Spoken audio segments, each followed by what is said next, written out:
Carl Sagan couldn't tell us back then. Ashton Forbes, you know, that super jacked guy. Malaysian 370, contact Ho Chi Minh 120.9. Good night.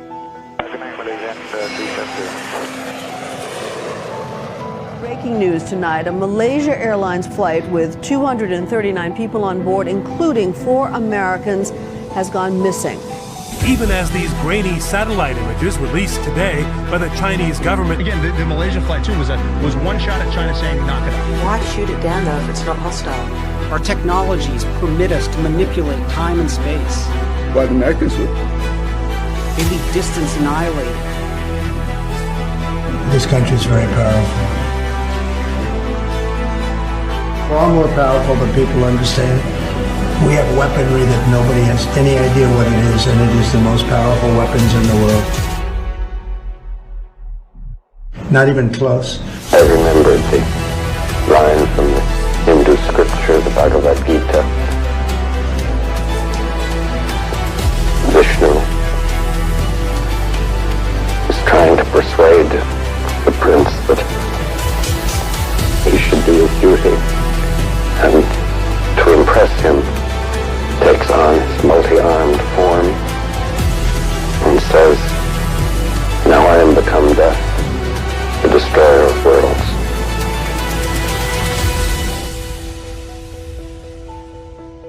I suppose we all thought that, one way or another.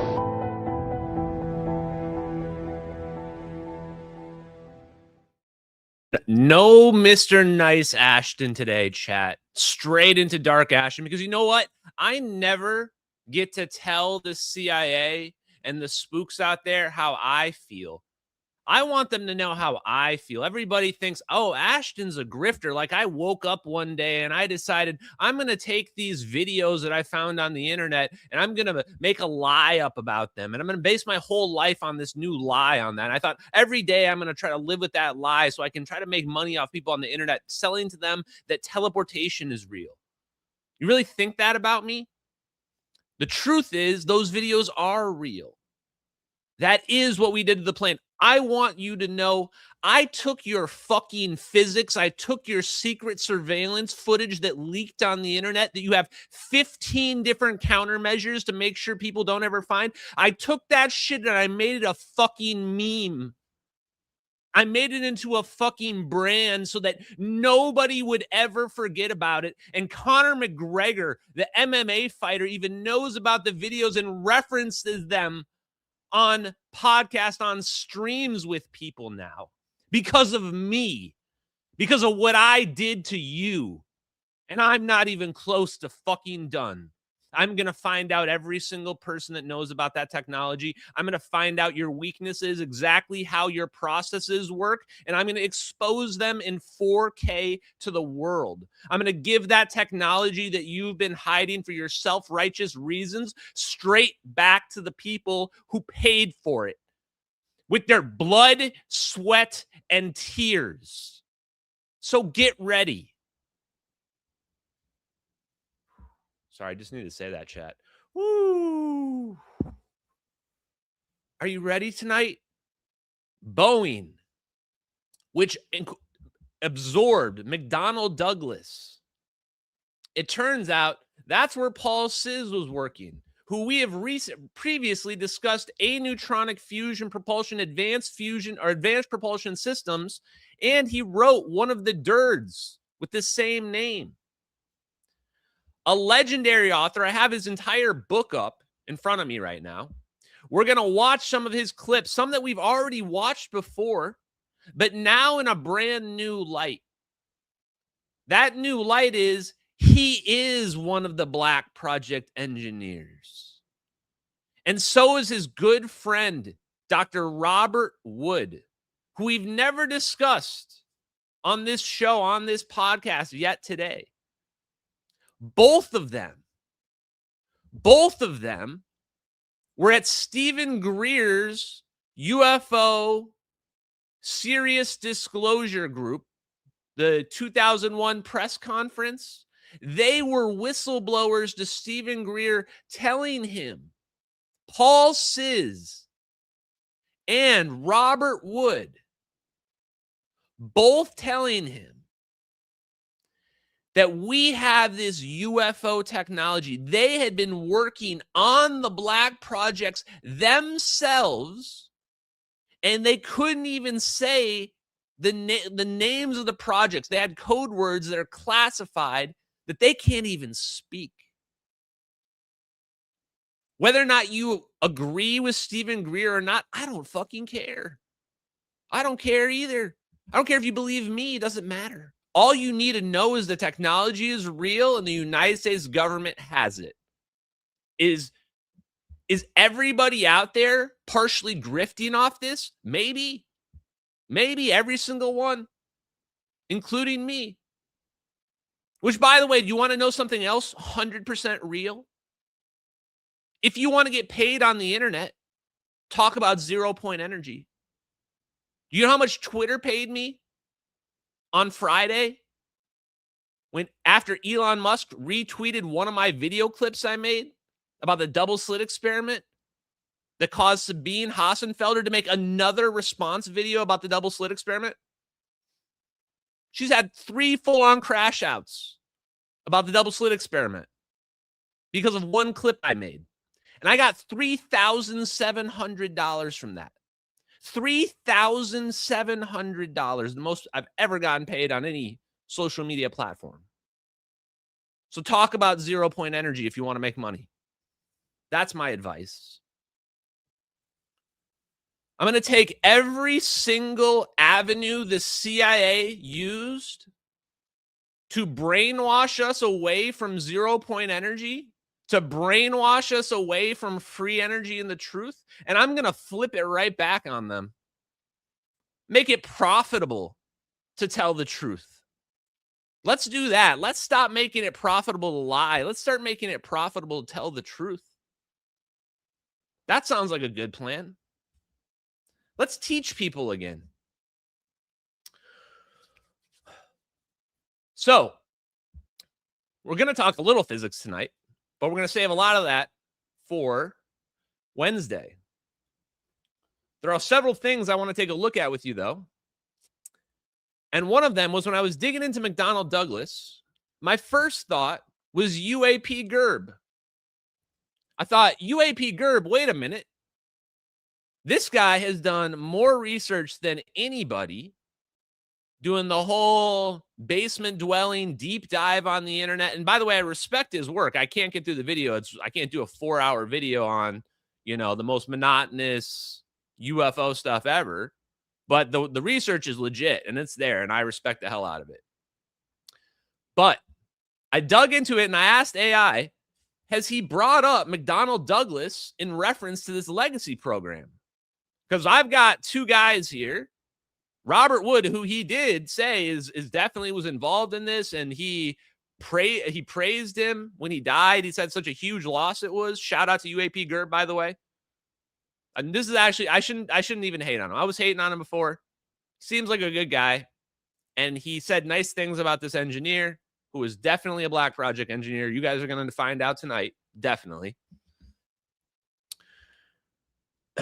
But when I cross-referenced McDonnell Douglas, nothing came up. I thought, that's impossible. McDonnell Douglas, which was purchased by Boeing in 1997, has to be connected to this. It was essentially one of the 2 big original aerospace companies with Lockheed Martin. They've all merged and conglomerated together at this point, but you get the idea. So, what the AI told me, which was interesting? It's not that it said that UAP Gerb hadn't spoken about it. It's that one person had directly connected McDonnell Douglas to the legacy program. Who do you guys think that person is? It's Lou Elizondo, chat. Lou Elizondo. By the way, I'm rocking on my VPU2 gear. Woo! Let's make it grifty to tell the truth again, chat. This is honestly the flyest gear I've ever seen. Not even going to lie. I love it. I love it because I love teleporting things. And this guy's got lightning bolts. Clearly, he's teleporting things with these lightning bolts. I mean, that's just what is going on here. It's just, When you see a cat, it's just a cat, you know?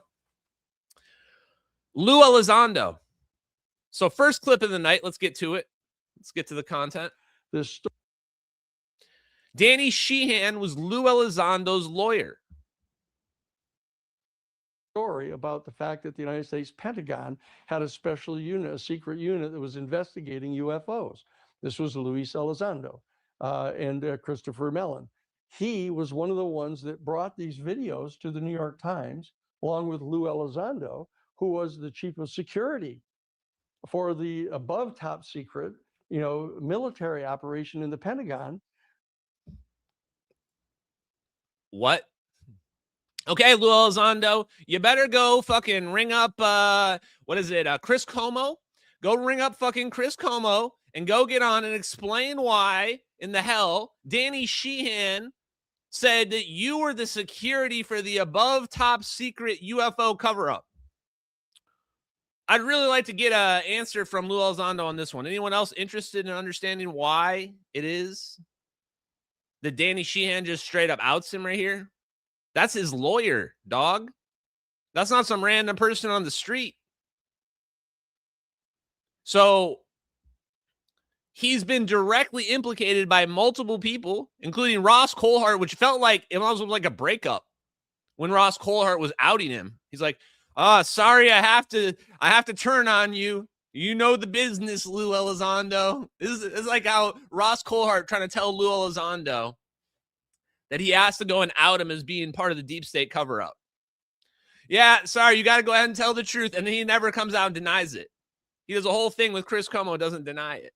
Now Danny Sheehan, let's just hear that again. Security for the who was the chief of security for the above top secret, military operation in the Pentagon. The above top secret military operation in the Pentagon. Okay, I am watching military videos of a plane being teleported out of the sky in a covert operation. Unambiguously, it's a covert operation. And you were the security guy for the top security guy for the secret program in the Pentagon. That's what we call a one-to-one match. That's a perfect match on the VFX, chat. More than just one edge, too. This is I think we got a direct stock asset match here, chat. This is definitely Lou Elizondo, the spook, behind all this shit. And so here's one more thing I want to say. This is just from the heart here, CIA, and Lou Elizondo personally. It's not that I hate you for being a terrible person, which obviously you are. Obviously. You don't get to come out. You don't get to come out after 80 years of lying and be like, sorry. Ooh, we didn't. Oh, did we hide free energy from you? Oh, it was for your own good, though. Oh, sorry. That's not how this plays out in any reality. So I hope you didn't think that's how it was going to play out. If you were that naive, I'm sorry. No chance. You're still lying right now about the videos that you got caught dead to rights on. You got caught dead to rights teleporting that MH370 airplane. And you're still not telling the truth about it. So no one should believe anything you're trying to tell me about the space aliens from the other dimensions and the other planets and how they're demons or ghosts or whatever other fake shit you're trying to grift people off of. I don't care. Go ahead and grift them. That's fine. But shut the fuck up about aliens until you tell the truth about that plane, okay?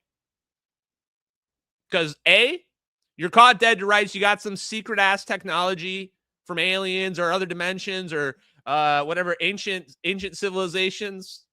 Doesn't matter. Don't care.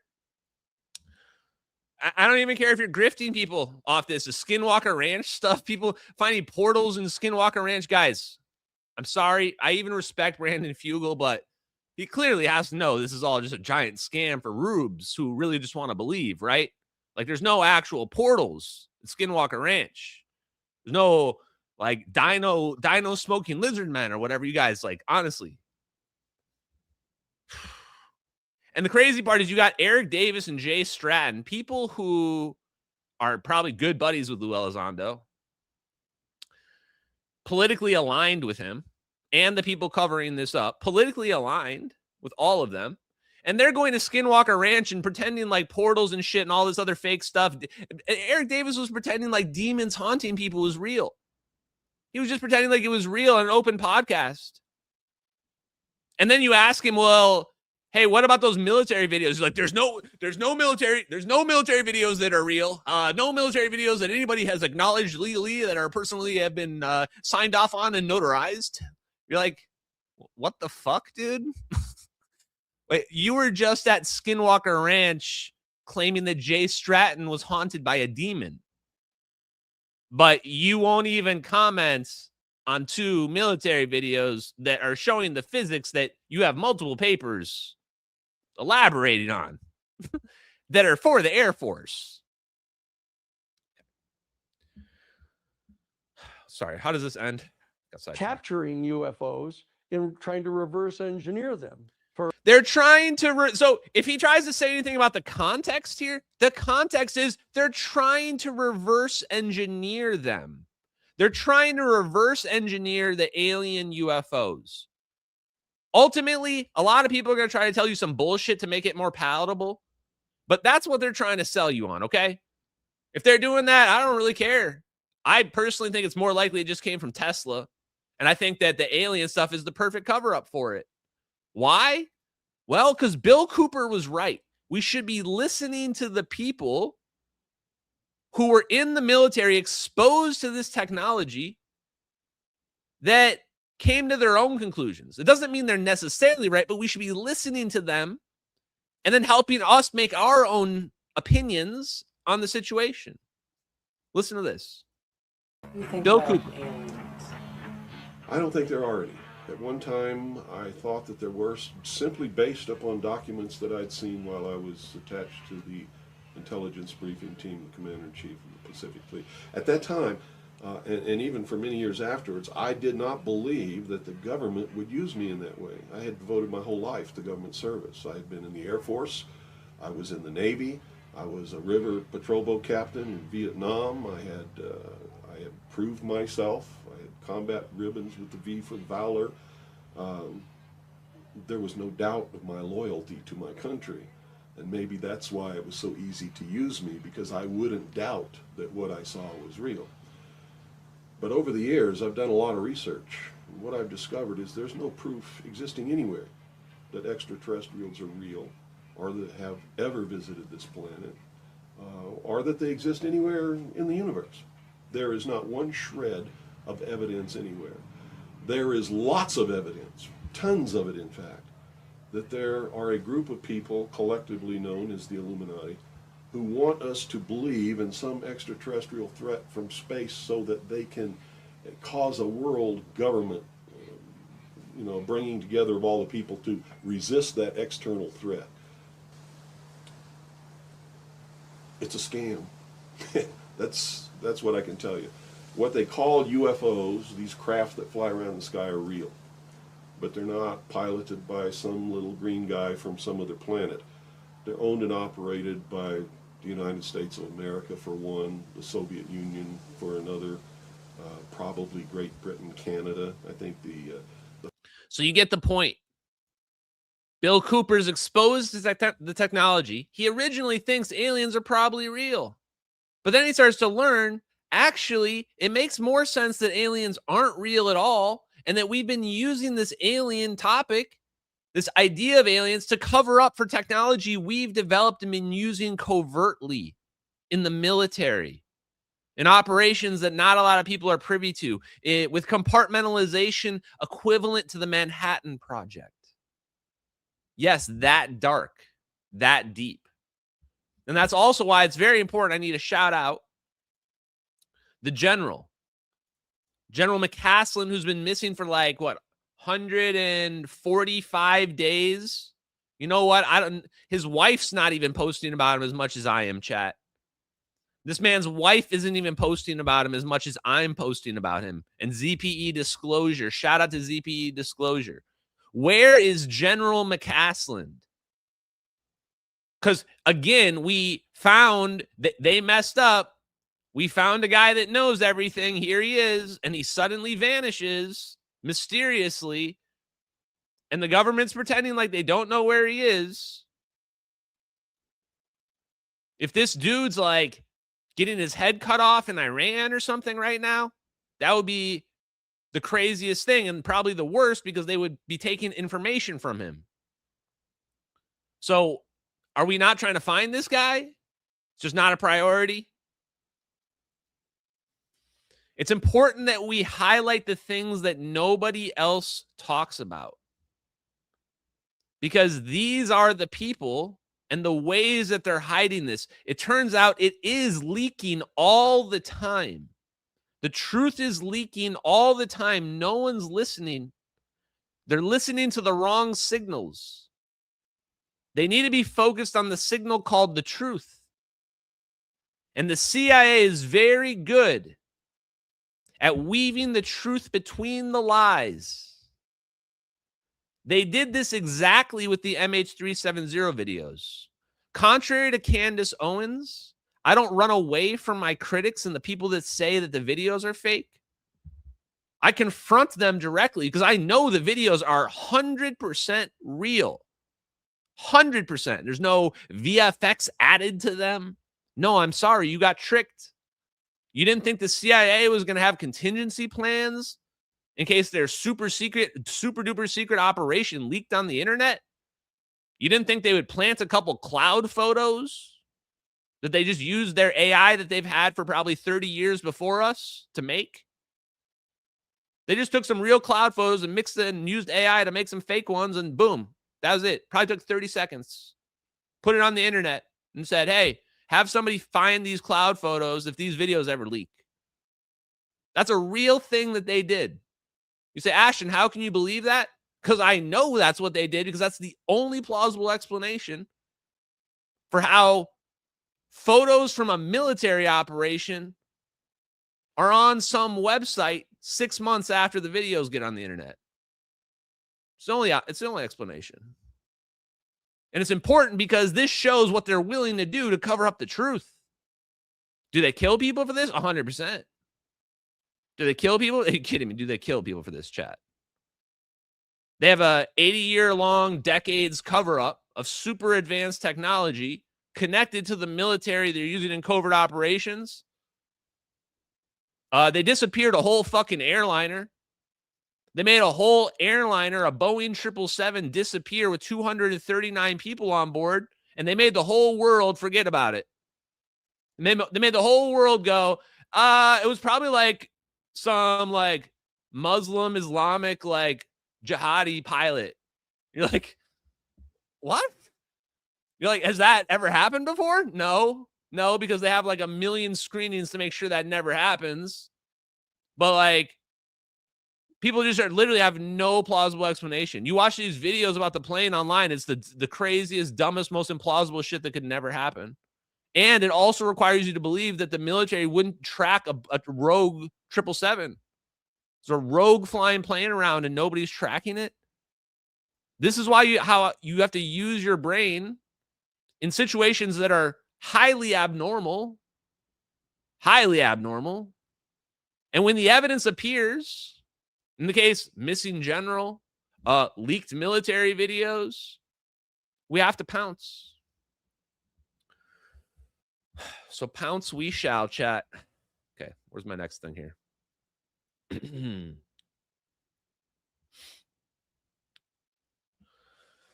I spoke to Tom Vallone tonight.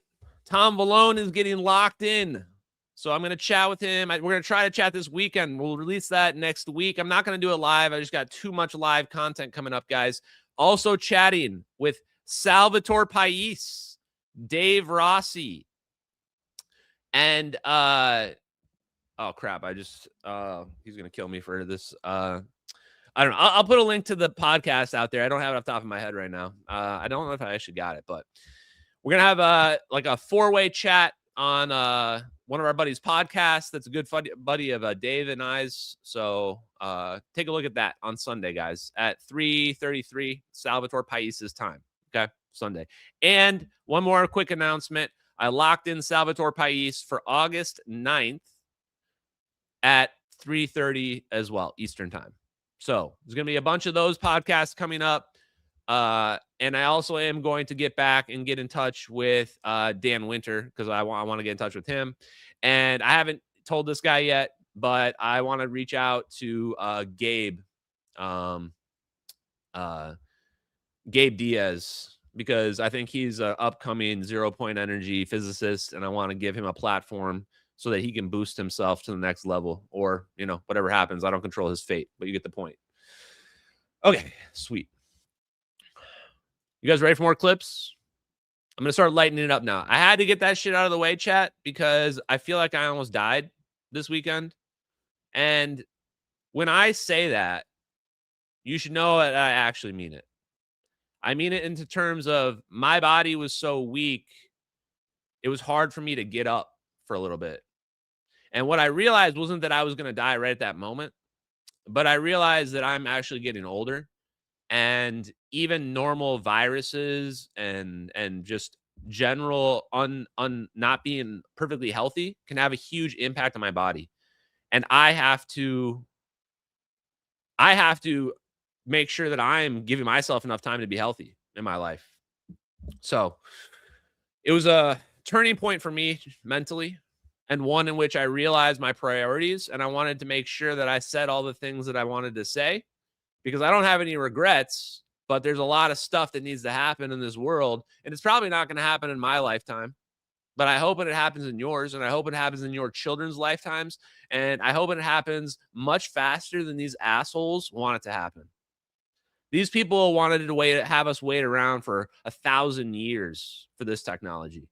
They weren't even close to revealing this. For anyone who's in the UFO community, they weren't even never going to reveal the teleportation. This has to be forced out against their will. That's the only way it's being revealed. That's how bad the situation is. Even Jeremy Corbell now. Now, I could have come down on Jeremy Corbell and said, I said this before you, which is 100% true. I don't think there's anything Jeremy Corbell has said about UFOs that's true that he said before me. Like anything in the whole world, pretty much.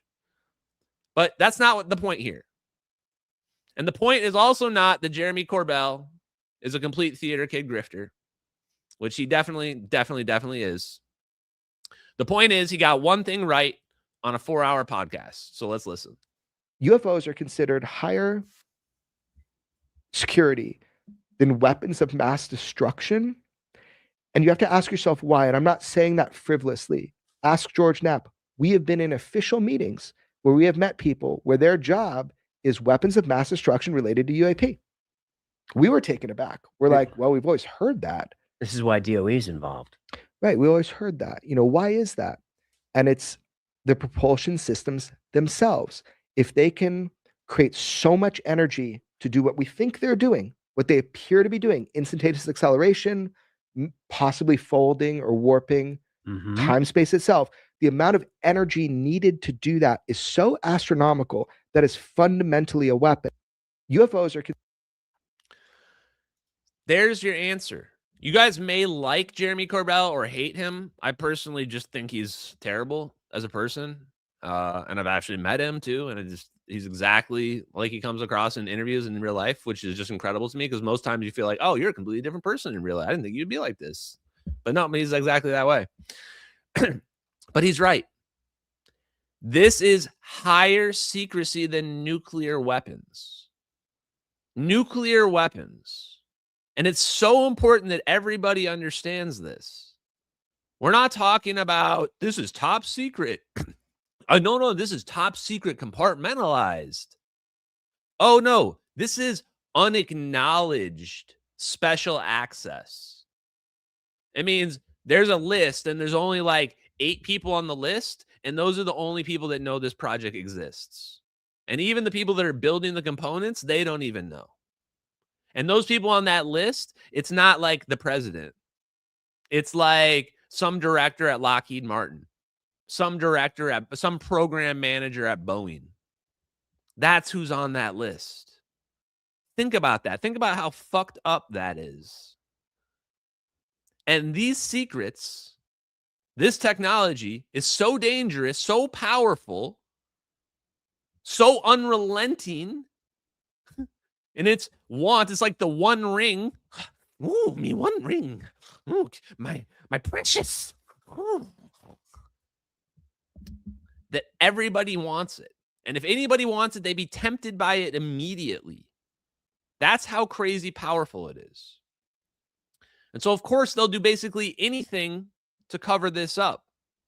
Hence the problem. Now, we're going to find out.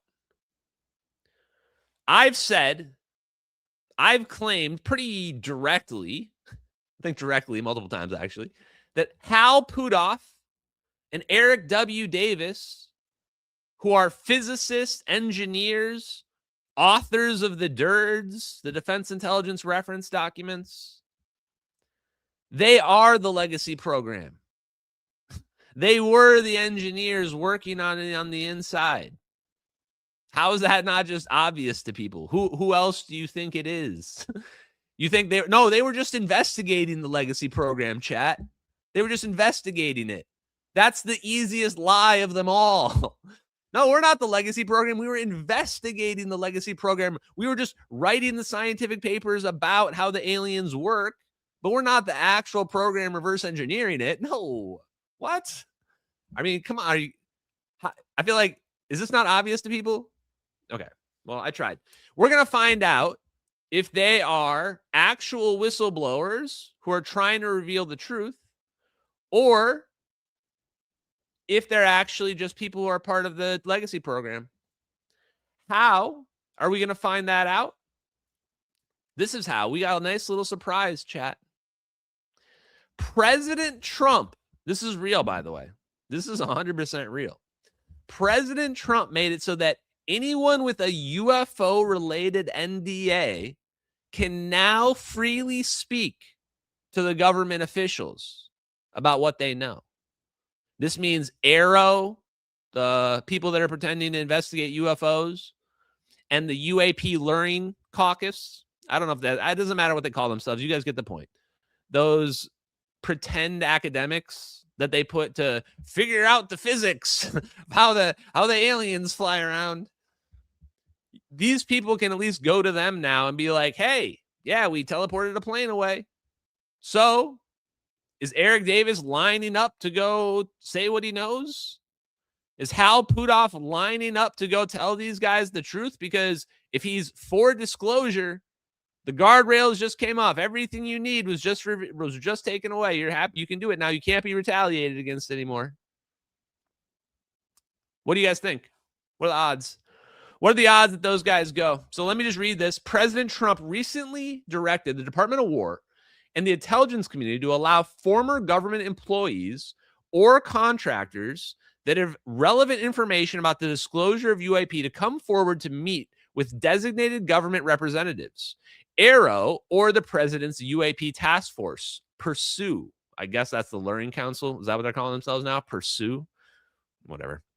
They should just go with Observerse. And all of their prior NDAs abrogated, or basically your previous NDAs no longer matter. There's no chance those guys are going to go talk. 0% chance. Even Eric Davis said he was going to go talk. But you know what else is true about Eric Davis? He's a liar. He's a liar. Eric Davis is going to cover up this technology forever. I don't believe Eric Davis is ever going to tell the truth. Why? Because he's got TDS, number one, for sure. For sure. I've seen his LinkedIn post, chat. He's got TDS. And number two, because when you're in these programs, you're going to learn something tonight. I'm spoiling for you right now. Spoilers for the interview we're about to watch in a few minutes. You become in a brotherhood. These guys are in a brotherhood. When they work on this secret technology, when they get in that room where they can finally speak freely, they're in a secret fucking club. These special access programs are a little secret club. And if you're on that bigot list, you're one of the 8 dudes on that bigot list, the program manager, the 2 engineers, the fucking president. And you're like, holy shit. You're like, I'm in a secret program with the president and these 2 engineers. And we're about to make some UFO shit. We're about to make some alien type shit over here. Yeah, you're in a brotherhood, bro. That's the kind of brotherhood you go to your grave over. Right? So that's what you need to realize is going on in terms of how is this being kept secret? Because you get fucking anointed by God, essentially. I mean, I'm not trying to be blasphemous. You get the point. You get picked up from the doldrums, and suddenly now you're part of one of the elite. You're part of one of the people in the know. You don't want to reveal this. The only reason you're even thinking about revealing it is because you're like, oh, it's free energy. You're like, I mean, it's free energy for the world forever, but I just became a billionaire overnight, and now I'm a famous person. And before I was just like living in a trailer. Do you get it? That's why. Hopefully you're picking it out. Yeah, only if you want to know a secret, chat. Everybody's a shallow child. Everybody pretends to be good and righteous until the moment they get picked up to be the billionaire, and all they have to do is not tell people about free energy. And then they tell you, and they even make you feel righteous about it. They even make you feel righteous about it. They tell you you're doing the right thing. They say, you get to be a billionaire. You get to own this company called Palantir that we're going to make into a billionaire company. You get to own that, and you're a good person. You're stopping the end of the world. This technology is the end of the world. Somebody's going to blow us up. The Iranians are going to blow us up with this technology. And by hiding it, you're actually doing a good thing. So you're actually a good person. That's what they tell you, chat. And if you're Peter Thiel or one of the other people that knows about this, and you've had that conversation, I want you to know they were fucking lying to you. And you ate it up because you wanted to believe it. You wanted it to be true. You knew deep down you were just a piece of shit taking advantage of people.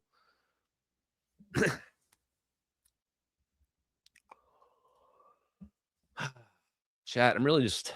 This is cathartic to me, you know? I feel good about this. Don't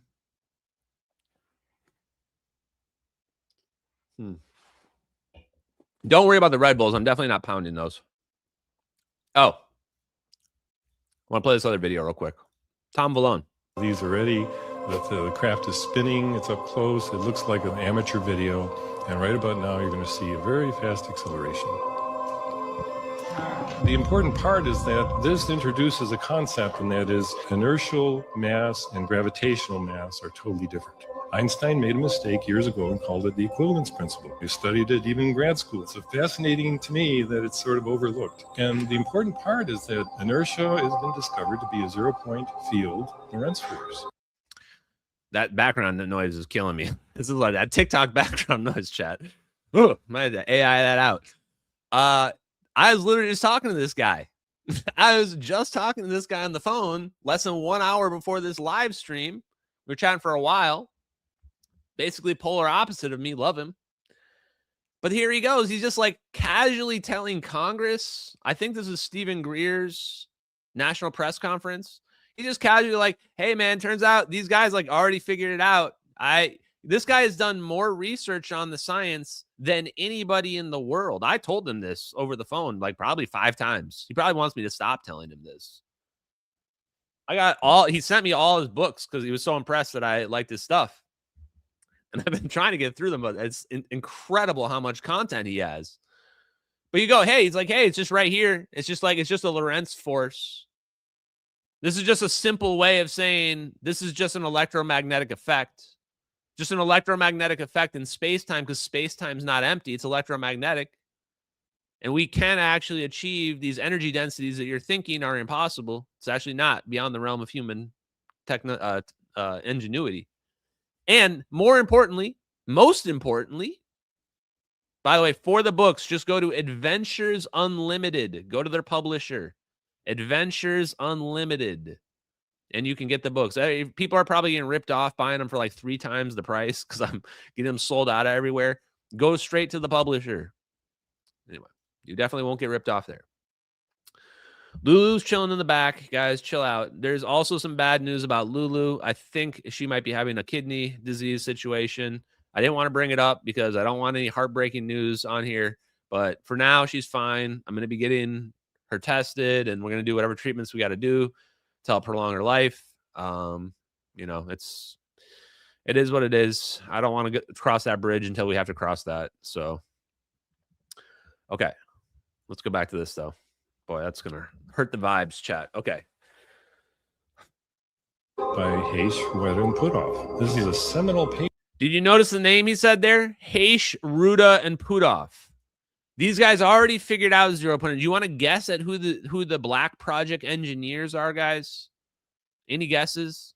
Maybe it's the guys who wrote the papers on how to manipulate space-time. Maybe the guys that wrote the papers on how to manipulate space-time are the ones. So here's another clip. I just made this one earlier today for you guys.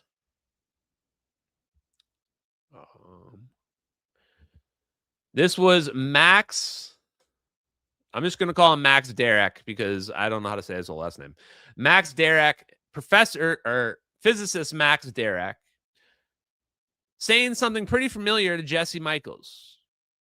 Now, I'm pretty sure I'm just blackballed from Jesse Michaels due to, well, probably a lot of different reasons. But number one, I'm guessing it's Eric Weinstein, which, you know what? Don't give a shit.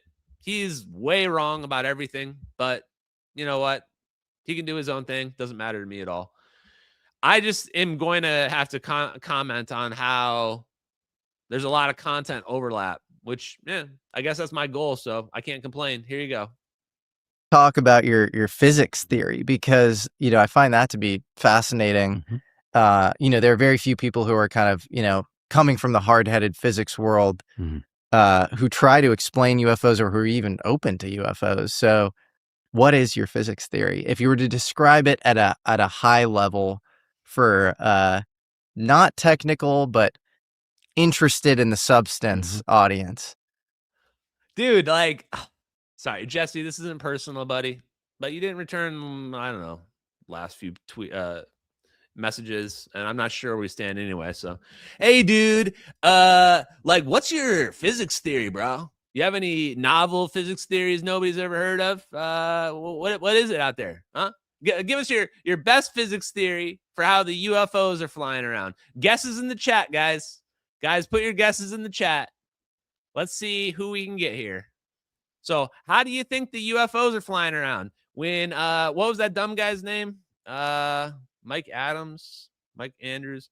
I don't know. Some alien guy that went on the Y-Files. Mike Barra, whatever. You get the point. Mike Barra. He gets asked how the aliens are flying around. He says, Thomas Townsend Brown effect. And he proclaims to be the expert at aliens. I mean, I'm pretty sure he's just saying it tongue in cheek, but. Ugh. So let's see if we can do better. Here we go. The best broad explanation that I can see as out there from physics as we know it is that UFOs, understood as extraterrestrially engineered craft of some kind, they are out with it, Junior. This is the longest buildup ever. Also, he seems like really uncomfortable here. Like, I'm kind of worried here. Is he afraid? Is somebody like threatening him if he says this here? Look at how uncomfortable he is. Extraterrestrially engineered craft of some kind. They are doing something called space-time metric engineering, or essentially engineering the structure of space-time. I understand now that this is unclassified and it's public record, but as we all know, that's sometimes difficult for the public to get a hold of. A report, Defense Intelligence reference documents, Advanced Space Propulsion Based on Vacuum, Space-Time Metric Engineering. Some light reading for some of our members. Those guys that came to my house, they talked about that and how something could travel at these light years, and one of them was an astrophysicist, and I don't really understand astrophysics, but so you got something vibrating over here, and then instantly it's over here, right? And that's sort of the way they explained it, put it on my level to understand it. and this particular object called the metric, which is the central object of Einstein's theory of gravity, known as general relativity, the Einsteinian description of gravity in space-time. Essentially, they're probably setting up a type of metric called a warp drive metric. It's a particular kind that, I mean, the most well-known version was due to this guy, Alcubierre. Essentially, it's a space-time that involves the contraction of space in front of an object and the expansion of space behind the object.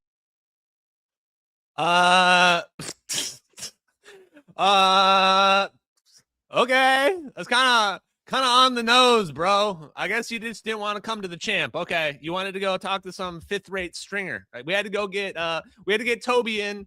Guys, we were in garbage time. We had to get Toby in. We had to get the 6th rounder in, chat.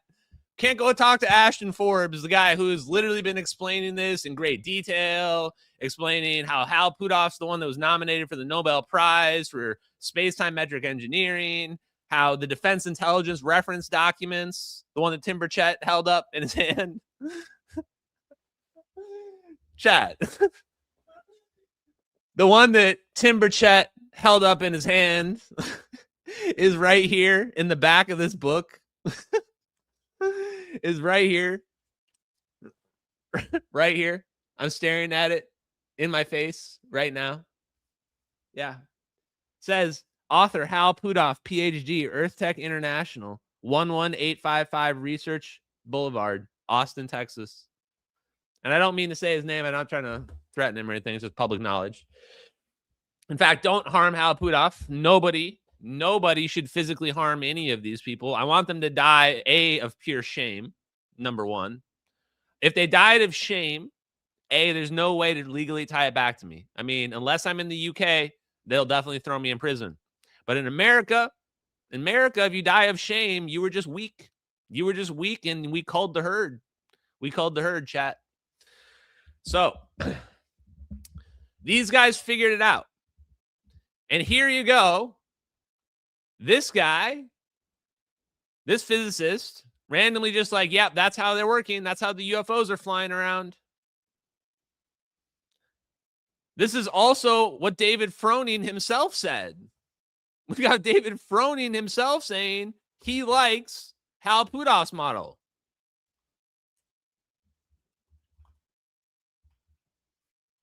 Where is it? Oh, one sec. David. Here it is. I was always kind of impressed by Hal Puthoff's work, by using what he calls a polarizable vacuum, he can kind of get a lot of the same results you get by actually going through very complicated space warping. Space warping. Hal Puthoff's model yet again. I was always kind of impressed by Hal Puthoff's work. Guys, where do you think David Froning worked? Uh-oh, chat. I forgot to mention somebody on the title. He also worked at McDonnell Douglas. David Froning also worked at McDonnell Douglas. The McDonnell Douglas Lou Elizondo said was part of the cover-up. And Lou Elizondo should know he was part of the cover-up too. So he would know. It makes sense.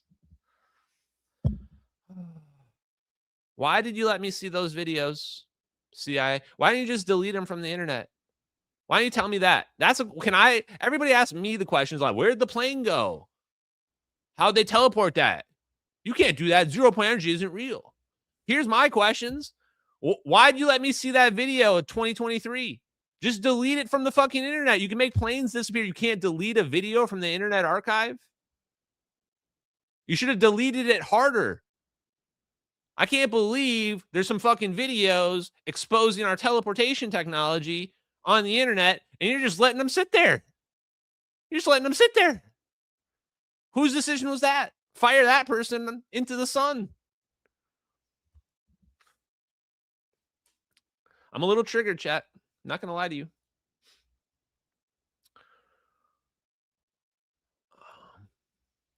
Okay. Where is the next thing? Almost all of them. Let's get to the Paul Sis thing.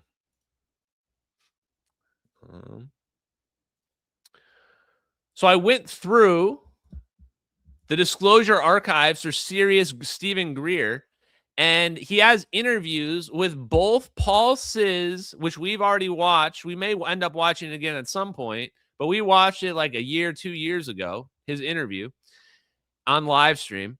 And he also had one with Bob Wood, who had been highly praised, had worked with Paul Sis, probably worked with David Froning as well.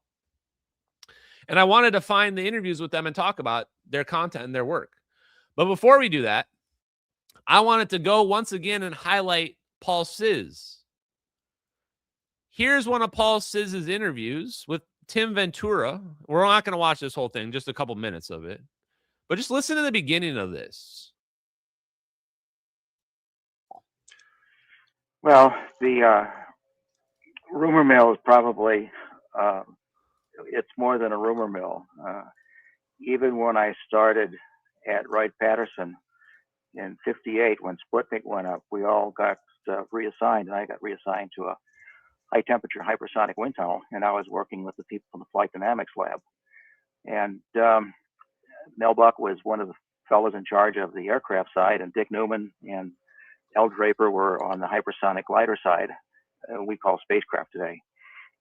And when I left in '63 and went to work for McDonnell Douglas, one of the first things I got involved in was their hypersonic impulse tunnel.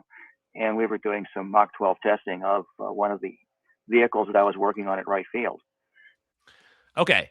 This is 1 minute into the interview. You can't tell this guy is clearly one of the most connected engineers in the world.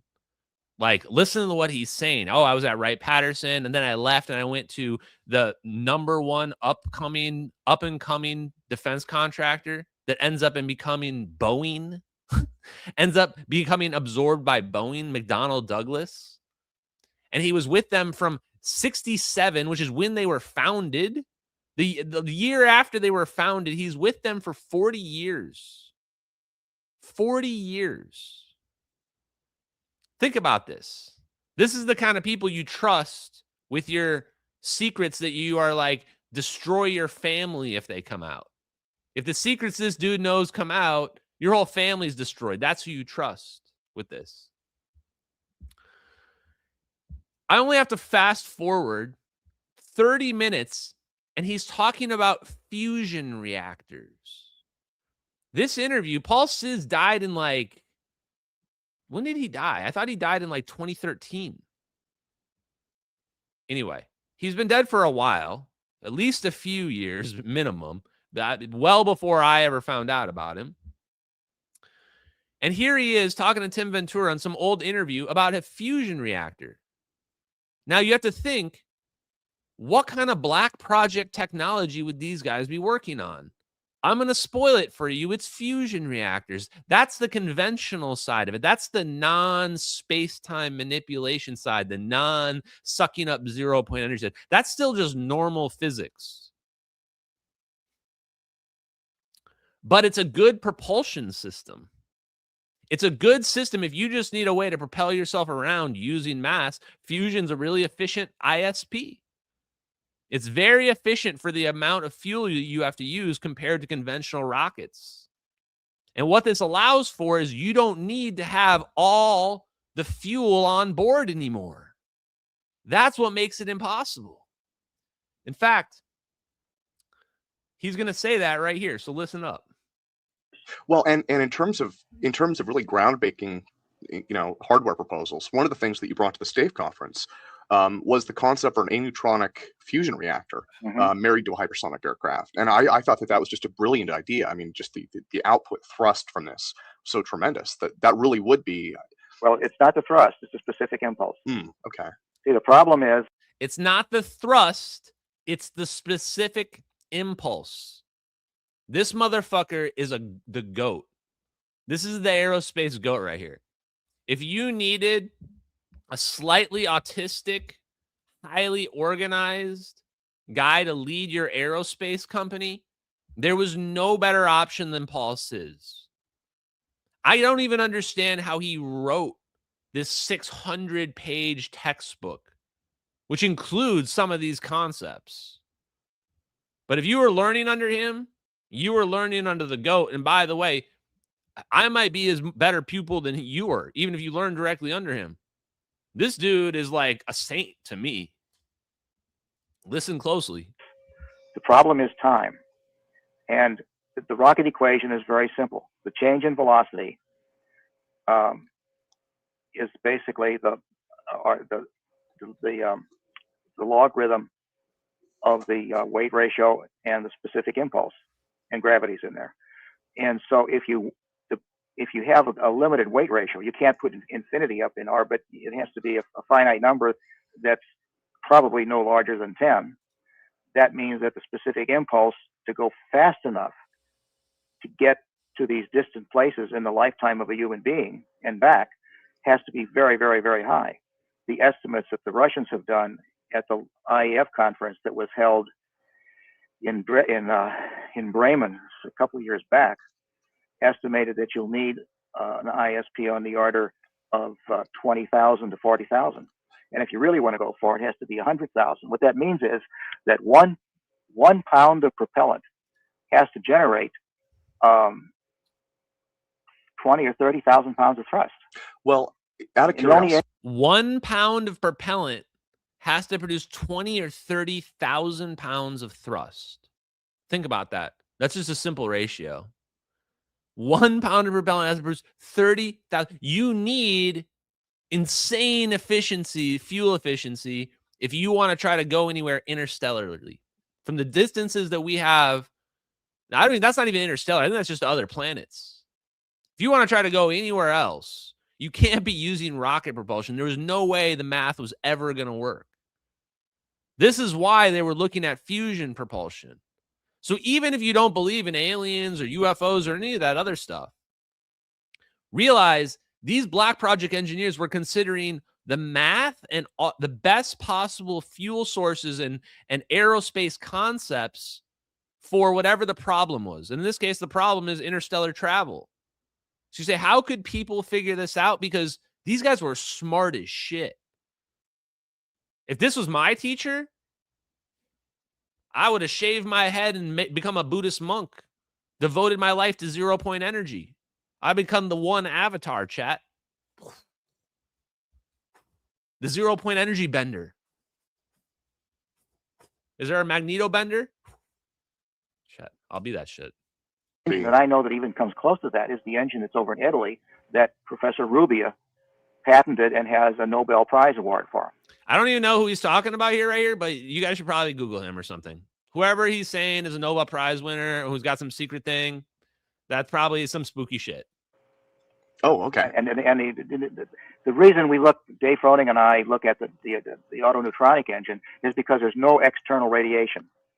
And if you want to build a vehicle that is a tug that goes between the Earth and Moon and the Earth and Mars, that you can attach, it's just a round robin tug, and you hop on board when you're at Mars and come back to Earth, or you hop on at Earth and go to Mars or the Moon.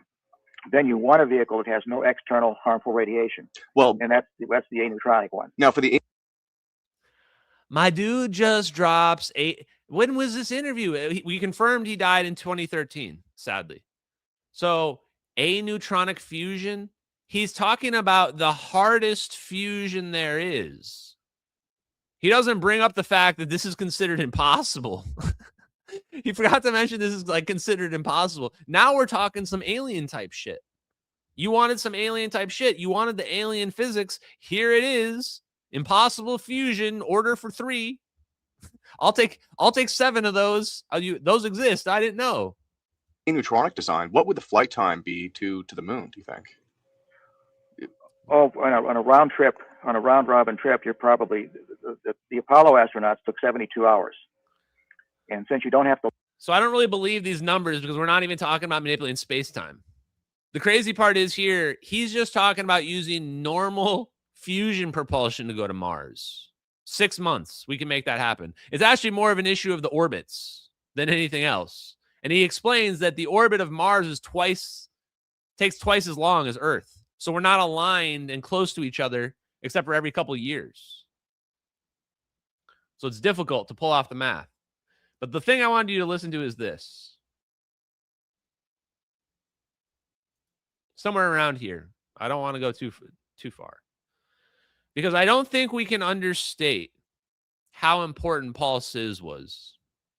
This guy is really unknown. When I found this guy, I found a dude I had never heard of. I didn't see almost anybody talk about it except for on some really obscure forums and maybe in some Reddit threads that have like 10 upvotes on them. And this guy was connected to everybody. I don't think you're going to believe the names that are about to get dropped right here. Technical, technology availability date is. I wonder what they would say, you know, way back in this time or over here, this guy did this and this. And if we just were to change this parameter a little bit, it would probably work in our case. People don't think like that anymore. Yeah, yeah. So, you know what? I want to listen to that because he tells a good story. What was it? Okay, well. Oh, yeah. Okay, here it is. Called Tier 2 Plus. He lost it to. So this, I think this is the story here. I got to work about 93. I got to work with Abe Karam on a project called Tier 2 Plus. He lost it to Fairchild, but anyway, I think this is it. He had 7 of the original Skunk Works guys that worked with Kelly Johnson on the SR-71, working with him. And I have never met a group of aerospace engineers or aeronautical engineers like that group of people. The mold for. Okay. Paul Sis just says he worked with the people that built the SR-71 Blackbird at the Lockheed Martin Skunk Works. I didn't really read the whole book, but the Skunk Works book by Ben Rich has some information connected to Kelly Johnson, who is the people that built this whole organization within Lockheed Martin. And their whole objective was to be able to do things for the CIA and military to pull together these resources and get them to come together and build things rapidly in secret. So why is this important? Because if you're looking for a rat, if you're looking for where there's a secret black project and we already know some of the people, it's probably where everybody's suspecting. The Skunk Works. And before anybody, don't you dare come to my replies and my comments and tell me, I worked at the Skunk Works and there's nothing secret there. That's like the people at Diego Garcia going, I was at Diego Garcia and there's nothing secret going on there. You're crazy. You're crazy for thinking a secret military base has secrets at it. They have to lie. They literally have to lie. And some of them fucking enjoy it.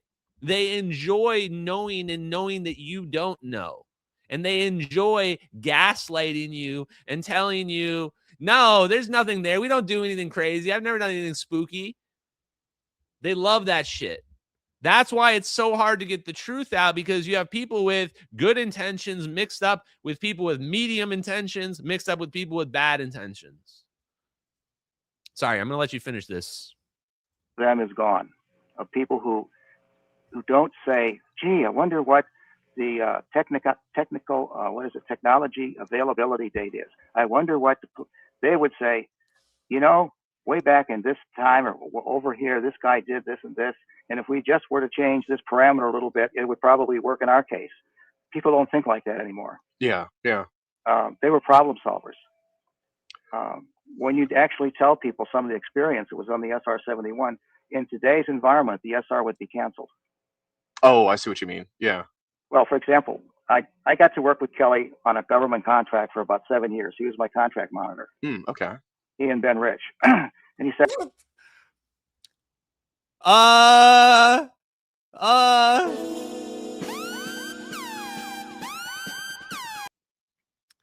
he was my contract monitor? I'm sorry, I just heard Ben Rich and Kelly Johnson and I lost my shit. What the fuck did Paul Sis just say right there? He directly worked with Ben Rich and I thought he was just telling a fun story. No, he wasn't even telling a story about how they were great. He's talking about how he worked with them. The guy that said we have the technology to take ET home. All points in space and time are connected. Yeah.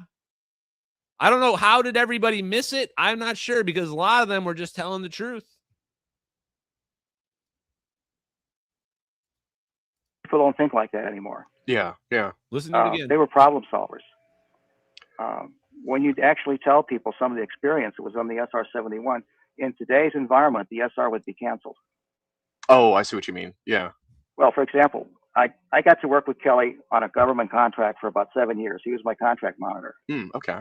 He and Ben Rich. And he said beta titanium is a different structure from normal alpha titanium, and it's very difficult stuff to work with.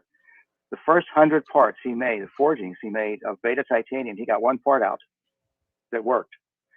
3 months later, out of the 100 parts that he tried, he got 94 out that worked. And it wasn't Titanium Company of America or anything that did it. His guy solved the problem. Yeah, yeah. And what's incredible is that would never be permitted today. You know, He nailed it right there. That is the most profound thing, maybe the second most profound thing that we needed to hear from Paul Sis. He says one guy figured it out.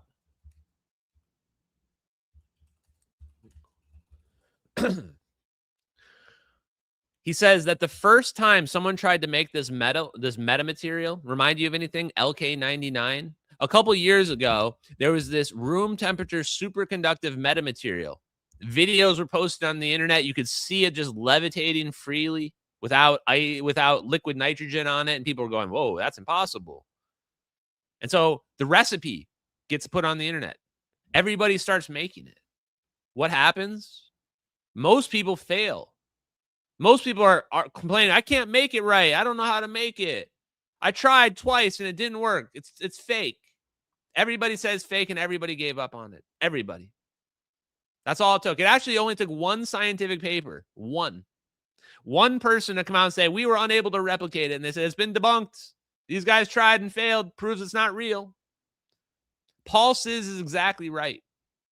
He just told a story. One guy had to try to make a metamaterial. It took him 100 tries to make it right one time. 100 tries to make it right one time. But you know what happened after that? They were able to make it right 75 out of 100 times because he learned how to make it right. He learned it's not just about the ingredients, it's about how you put it together. We have lost our way as a species, and we've given in to the idiocy and ignorance and sanctimonious bullshit of people that are stupid, that don't contribute to society. People that are lazy, unemployable bums that have never worked in their lives, and all they do is try to tear people down. We have to stop giving in to their cynicism and skepticism, and we have to start demanding evidence and facts. Simple as that. Couple quotes I want to read here. Number one, going back to Lou Elizondo. Here's the reference for my claim that Lou Elizondo himself said that McDonnell Douglas is part of the alien program. It's his book. The book that Lou Elizondo doesn't even want to talk about his book anymore, chat. It's amazing.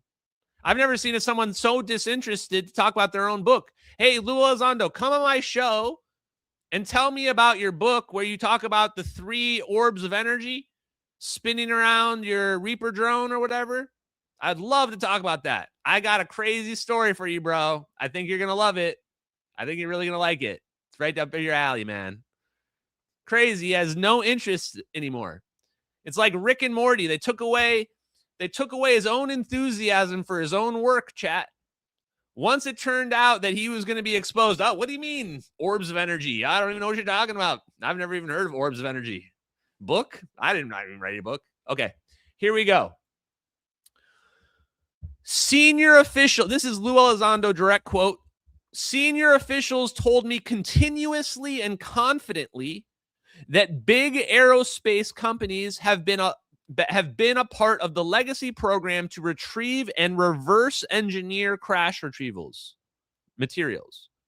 The big names included Lockheed Martin, TRW, McDonnell Douglas, Northrop Grumman, Boeing, Raytheon, BAE Systems, and the Aerospace Corporation.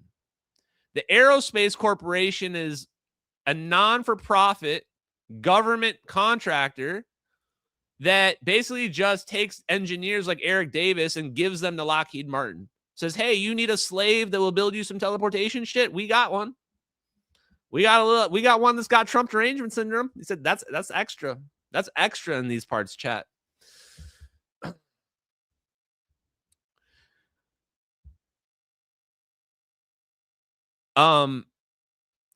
All of which have been principal members of the U.S. military-industrial complex. I was also told that Monsanto may have been historically involved in biologics. I don't really give a shit about your biologics, but you get the point on the aerospace thing. Now, the quote from Paul Sizz. Where is that one? That's actually... Oops. Here. I actually have a video of this, of Paul Sizz saying it, but I'm going to say it because I'm going to do some Wakanda shit right now. I'm going to evoke his spirit. I was watching Avatar, chat. I'm going to do the Avatar. Awa, come to me. Ooh, give me the 0 point energy. This is Paul Sizz, chat. The black budget world is like trying to describe Casper, the friendly ghost.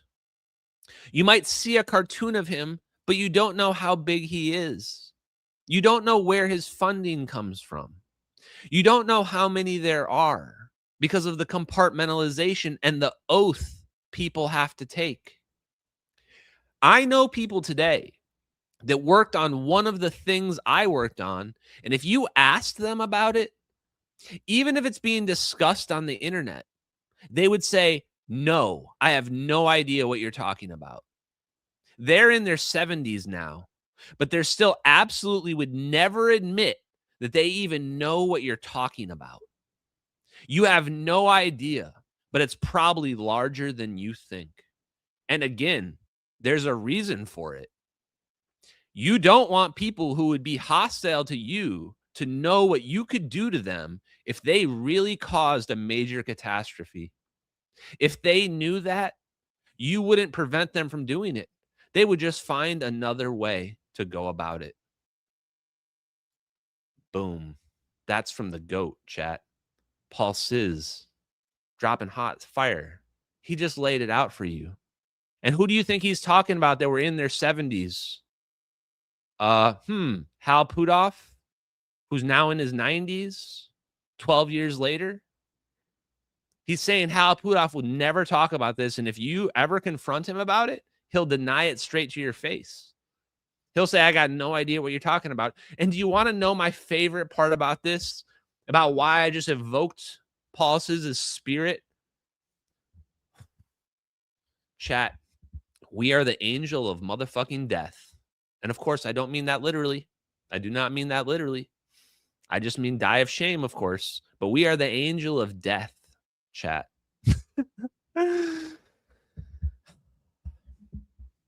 And these guys, they almost certainly, Hal Puthoff, Eric Davis, we might not just found a whopper, chat. We might have found the secret motherfucking fish. The secret fish there's only one of in the lake, chat. We might have pulled in the big kahuna here. These guys might actually have been the ones that built the orbs that they used on MH370, and they might have been in the room watching those videos when it happened in real time, completely oblivious to the fact they leaked on the internet later. Why do I say that?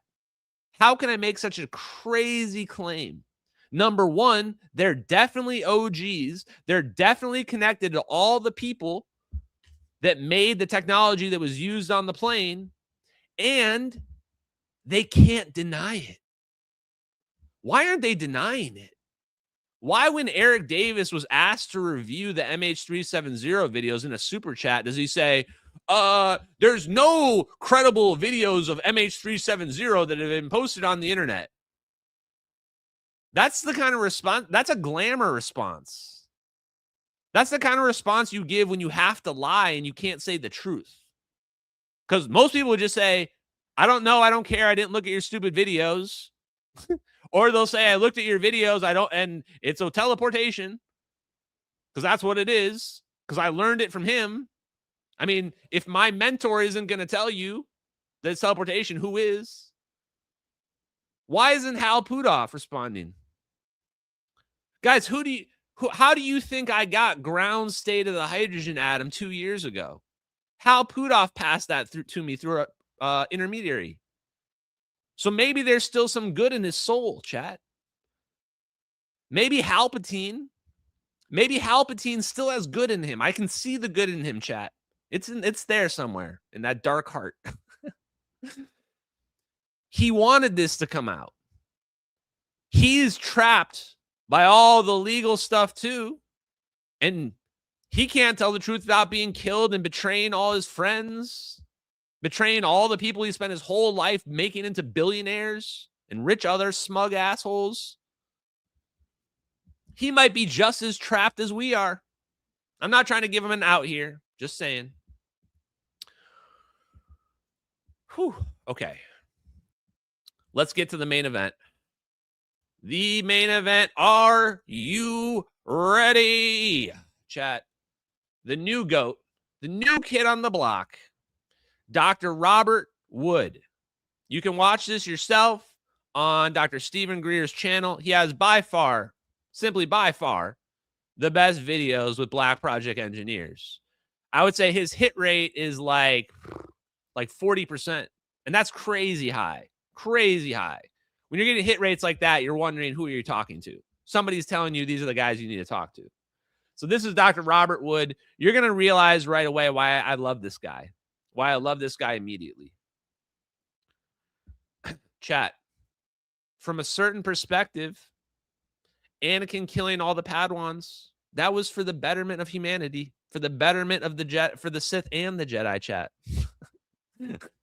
Subsequently got a PhD in physics from Cornell. And I went right into McDonnell Douglas as a young engineer and stayed with McDonnell Douglas for 43 years, graduating basically through the various management steps and wound up in charge of various aspects of our research and development programs. So I got their careers wrong. It was Robert Woods that was 43 years. Paul Sizz was, I don't know, 30-something. I'm not sure if their exact numbers are known, but you get the point. Long-ass time. Including the last one was the space station program. So that's my background.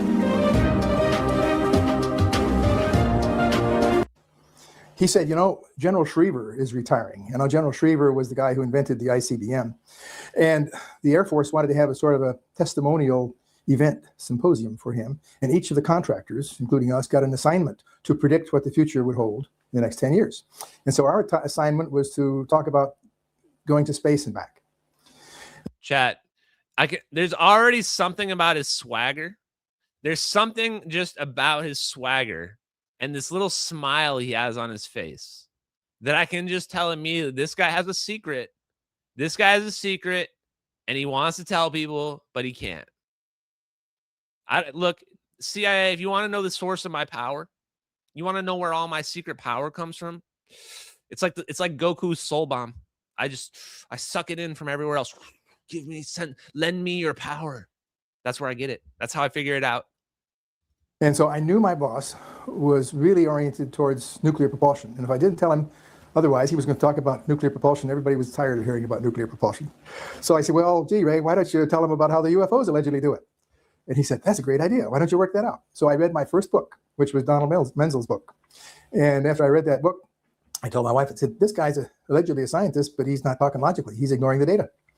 And so I read another book, and pretty soon I'd read 50 books. And Chat, who was it a few minutes ago? Somebody said nobody reads. You get the gold star today. Mystery commenter, mystery chatter over there. There he is. Robert Wood says, first thing I did was read a book. Next thing I know, I had read 50 books. His boss, who do you think his boss was? His boss was Jim Douglas of the McDonnell Douglas Corporation. His boss was the boss of the whole company. And at that time, I became interested in subscribing to the various journals and met Jim McDonald. Oh, Now, Jim McDonald. There were Not Jim two McDouglas. interesting aspects that fell out of this meeting with Jim McDonald. One of them was that he kind of convinced me that I had a story that I could tell to my management. Since I concluded that the UFOs were real, one day when I was driving to work, I said, well, wow, there's no other solution. They're clearly real, they're clearly extraterrestrial, and they work somehow.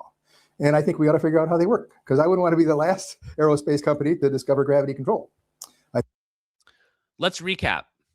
I think this is important to understand. What's the story being told right here? He says, I graduate, I get a PhD, I'm an aerospace engineer, and McDonnell Douglas wants to hire me right out of school. They want me to join right out of school. And then Jim McDonald, one of the co-founders of the company, comes up to me and says, you should read this book here.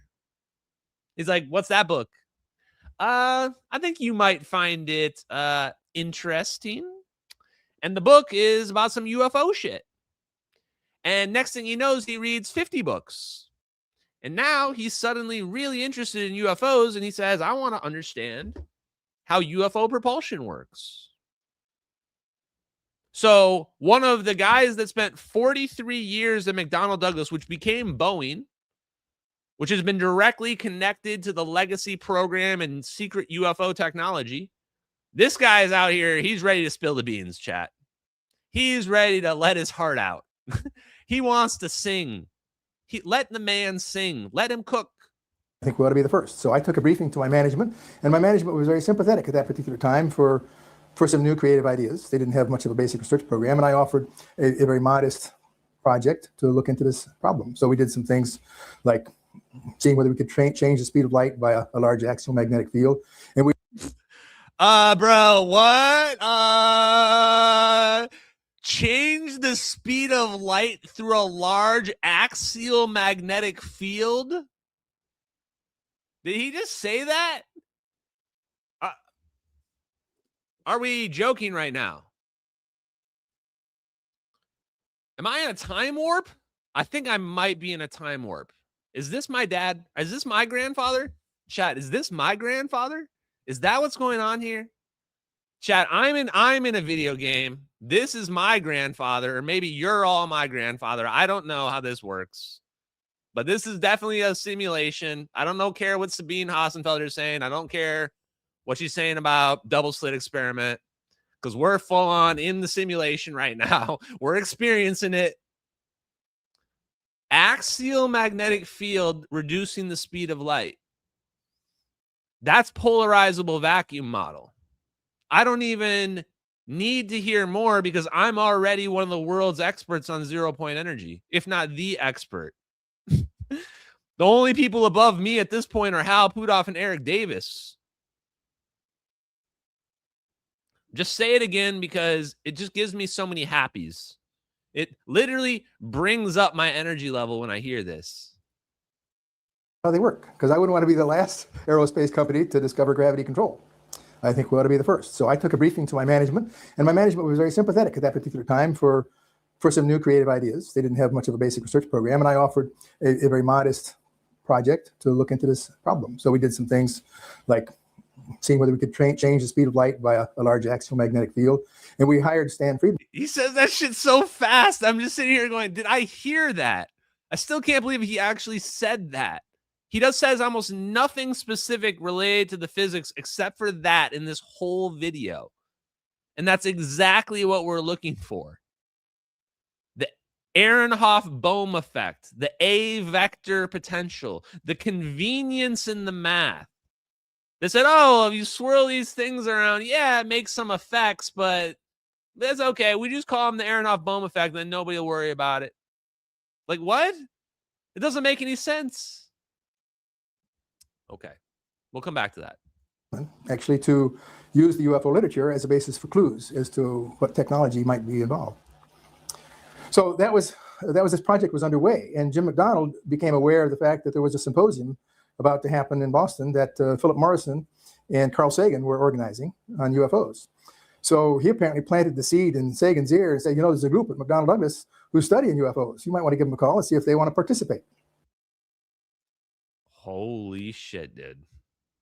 Some dude calls up Carl Sagan, the Carl Sagan, tells him, hey, bro, you need to hit up the McDonnell Douglas bros.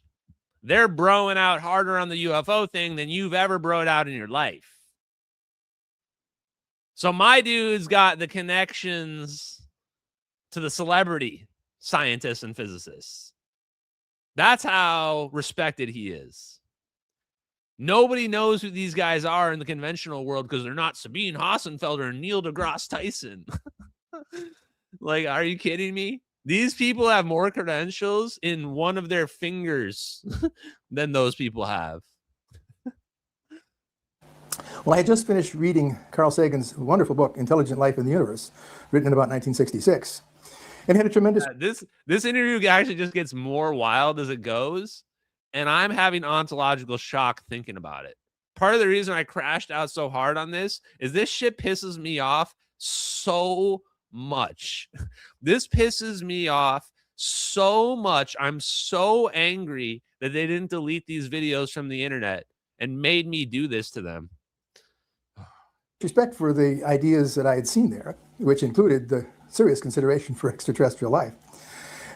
And so Carl called one day and introduced himself, and I was... Carl Sagan calls you up, introduces himself to you? So he makes the connection, and he's like, yo, Carl, you got to call them up. They're the defense contract. You're just some internet dude. You're just some physicist on the internet. What? I guess this is before the internet, but you get the point. Carl Sagan calls him up. Guys, the clip that I play at the beginning of every live stream is Carl Sagan's final words about how we become an anti-scientific community in society. That's Carl Sagan's some of his final words. And now Carl Sagan was going to our boy right here to beg him to get some help on UFOs. Yeah, we're in some deep spooky shit now. We're deep in the spooky shit. Honored, of course, because he was clearly more outranking than I was in terms of his profession at that time. And when he said, I understand that you might be doing some work, and what would you want to talk about if we were asked to give a paper? And I said, well, Carl, one thing I wouldn't want to do is what everybody else is probably going to do, namely try to prove that they're real. I said, it's very clear to anybody who studies at all that they're extraterrestrial. And the most important thing is to figure out how they work. So I would give a paper discussing the different avenues that one could explore in order to figure out how they work. Oh, dude. I love him. I love him, chat. Because he says, dude, they're real, man. He's like, look, I read 50 books on the UFOs. It's not fake. I mean, there's something going on. He's like, there's something going on, and it doesn't matter. There's no point arguing over are they real or are they not real. He's like, just figure out how they work. Let's just figure out how they work. That's the simple solution, right? Like there's enough sightings of them that have the same characteristics. We just figure out those characteristics, figure out how they work, and then we'll just test it. We'll just build this shit ourselves, see if it works. My goat, chat. Sir, how did I not know about your game? Dr. Robert Wood, I'm sorry, I was not familiar with your game, sir. Please continue. Please keep cooking. There was long silence on the phone, and he never invited me to give the paper. So at that, I did, however, attend the conference anyway. And so he says, so what is Carl Sagan's answer? Nah, not interested. This is Eric Weinstein moment. This was Carl Sagan's Eric Weinstein moment. By the way, I'm not a Carl Sagan fanboy. He just happened to say the right thing. Carl Sagan was also an idiot that didn't realize we were hiding the technology. That's just a sad truth. There's going to be a lot of physicists that are going to go to their graves, and they were respected in life, and they're going to be seen as idiots in death. That's just how science works, chat. Don't blame me. That's how the world's always worked. Carl Sagan says, not interested. You want to figure out how the UFOs work? That's not what we're trying to do here. We're trying to fuck aliens. We're trying to fuck us some aliens, chat. We want to get some of those little green butthole aliens. We want to get some of the big booty, thick whites. And we're going to get some of the ones from that movie with the 3 titties. We're going to get all of them. That's what we were trying to get. We need scientific papers about that. That's what we want. That's what we want to fight about. And then you wonder why everyone's a retard out here trying to figure out, well, how many times did I get abducted by the aliens? Well, because they got you fighting about stupid shit, like which aliens are the best, instead of, hey, how do the aliens fly around? My goat. And this smile, 100% deserved. Beautiful smile, chat. This is my grandpa, chat. This is my grandpa. I don't even know. I can know it's my grandpa. I just know this is my grandpa. I don't know how it's possible, but it's true. I heard everybody else who was there, and I realized that at that time I began to ask myself, is there some plan to control this process? That was just a sort of a subconscious thought that I had in my mind, and I didn't really do much more with it then. So that's 2 stories that relate to my career. Now there is a third story relating to my career, which is much more subtle. It had to do with classified work. The classified program that I was working. Did you see the 180 turn on my man's face? He's like, no, those are 2 fun stories, but time to talk about some classified shit. Well, okay, sir, you had my curiosity already, but if you just want to go ahead and tell us, I'm ready to listen. Working on was at the code word level. And in it, actually... Code word level.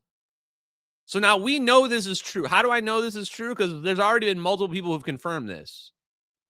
Remember that immaculate constipation crap and all the other code word crap they talk about? You can't even say the code words. That's why he can tell you that there are code words, but he can't tell you about the code word of the project. He's being very selective right now about what information he reveals. Watch closely. It had very simply to do with, since I was working on our ballistic missile defense program, it's very common for intelligence agencies like the CIA to ask contractors who have an expertise in one area to study the enemy's expertise in that same area. And so this program was to study the Soviet ballistic missile defense program. And that fact, I think, is actually unclassified. Now, the name of the program might be classified in association with it, but so there he goes. He says this is common for the CIA to go to the defense contractors and have them investigate some aspect of science and see what the Soviets are doing on that. Now, why is this relevant? Because it's possible that we just stole this shit from the Soviets, that we weren't even looking at the scalar physics, and then the Cold War happens, and our CIA finds the secret hidden physics in the Soviets. So it's also possible that the Nazis brought it here. There's like a million different possibilities. Once again, I don't care. I'm just telling you, this is a plausible option. As I became familiar with the program, it was pretty interesting. As you may know, when you get cleared for one of these classified programs, you wear your special badge, and you can talk to anybody who's in the room with a lot of candor, and it feels like there's one psychological group, and there's a lot of camaraderie that builds up. But okay, we're getting into the real secrets now. Right there, he just laid out some shit that I haven't been heard anywhere. He said, I've been in the projects. I've been in the hood. The black projects, chat. No racism intended. He's been in the black projects. Why am I saying it that many times? Does it make it racist? I hope not, chat. Don't cancel me. He's been in the projects. Okay, now it's starting to get racist. He's been in that room with those engineers on that bigot list with those 8 guys. And there's a camaraderie. There's a camaraderie amongst them. And they're working together towards one cohesive unit. They become one psychological unit. I can't look at the chat now. You guys are killing me. Okay, we're going to listen to him because you're killing me. You're ruining the live stream. Builds up. But and they have access to special libraries. So and not only do they have the best facilities with the hottest dudes who wear the freshest clothes, but they also have the best libraries. They have the best libraries too. What this actually means is they have secret libraries of secret physics papers that are not publicly available. Now, normally I would say bullshit. I would say science can't be hidden like that, but let's be honest. We know that it can, and we know that it is. So yes, they have secret libraries of physics papers that you don't have access to. That's how they work. And because they're defense contractors, you can't even FOIA request them. If you FOIA request them, they just laugh at you, say that goes for the government, not to us. The things that we could do is to go up to the library that the Air Force ran and sort of paw through top secret material. So since I was interested in UFOs, I had some usual business to take care of, and I'd also kind of look in their library to see what they had on that subject. And for about a year, I was getting quite a few hits on the subject about various reports. And then all of a sudden, the whole subject material vanished. It is the entire classification, numerical classification for the subject, and it just vanished. And what?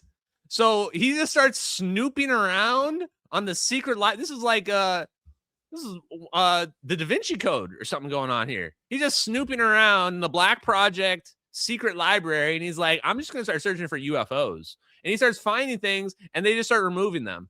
They're like, okay, we got to remove that. Don't let this guy see this anymore. Just say the Dark Projects chat. Guys, we're going to have to watch some Black Snape later on. Chat, there's nothing racist about Black Snape because if you can swap races one way, you can swap them anyway, chat. It's actually being inclusive. And the librarian in our group that I was working with said, he'd been in this business for 20 years. And he's about 40 years old, but he'd been in that vault for 20 years and knew exactly how things normally were done. And he said, this is remarkable. He said, I've never seen that before. You just don't have a whole subject vanish out from under. He said, I think there is something there that you hit on. He said, you ought to go see the Condon Committee and tell them what you... Yeah, this is just a random comment, but the Vatican Library. The Vatican probably has a library like this, and it's probably way better than the defense contractors' library.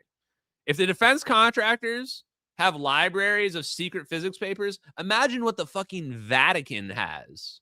They probably have secret manuscripts laying out plasmoids that nobody's ever seen before. And it'd be like, the moment we saw that, we'd be like, holy shit, these people understood fusion. And they're just hiding it because they're like, oh no, this is our secret precious. Doing. You got some good stuff and you got a good plan. And so I did. I wrote him a nice little letter saying that our company had been looking into the subject of UFOs and did they want to hear what we were doing. And so I got a courteous invitation back from Condon. And we prepared a little briefing. Wait, Condon? Condon of the Condon Committee. So the Condon Committee, let's get up to speed here, chat. UFO lore, quick take. Wikipedia time, chat. Get your approved narratives here. Get ready. Best source on the internet for approved 100% government approved narratives right here. The Condon Committee was the informal name of the University of Colorado UFO Project, a group funded by the Air Force from 1966 and 1968 to study UFOs. So now we can nail down the timeline that he's talking about. He's saying between 1966 and 1968, he was working on UFO technology for McDonnell Douglas. He was working on reverse engineering it. And so he writes to the Condon Committee, to Condon himself, actually. And he asks him, he says, do you want our information? Do you want our information on how it works? So Edward Condon, there he is. Edward Condon of the Condon Committee was the one who was tasked with figuring out. This is like putting Avi Loeb in charge of the UFO learning group. It's like this is like me sending Avi Loeb a letter being like, hey, Avi, do you want me to explain to you how the physics works? I can do it in crayon if it makes it easier for you to understand. I'll write it in big letters, big bold letters for you. Space-time metric engineering. P.S. Space is not empty. Love, L-U-V, ashy. Yes, chat. I have pet names too. This is like me sending Avi Loeb that letter. So let's go back to it. So Condon, these were the ones that basically tried to debunk the UFOs, said the shit's not real, there's nothing to it. So we're about to find out what happens when black project engineers that work on UFOs run into Air Force spooks that either deny their existence or are just lying about it. Unstoppable force is about to meet an immovable object, chat. Let's figure out what happens. Any predictions? Predictions in the chat. Put your predictions in the chat for how McDonnell Douglas versus Edward Condon, academia versus defense contractors. Do we have any precedent for this? Any academics out there who trying to talk down to defense contractors about how they know physics better than them? Eric Weinstein. That explained how you could take a toroidal loop of superconducting material and establish a strong magnetic field in one direction and then charge it at the same time so it could float in the electrostatic field of the Earth. Bro, what the fuck did you just say? Did you just say a toroidal superconducting electromagnetic field will produce an upward force? Exactly like the A vector potential would predict? Dog, are we serious right now? Where's my Pulitzer Prize? Where's my Pulitzer Prize here? Look at me, chat. I'm out here dripped out. I'm dripped out, Pulitzer Prize-less, revealing black project engineers, just telling you how the physics works. Straight up wrote to Edward Condon saying, hey, bro, I can just make a superconducting electromagnetic coil. I'm going to make a superconducting electromagnetic coil. I'm going to force gravity. From Condon.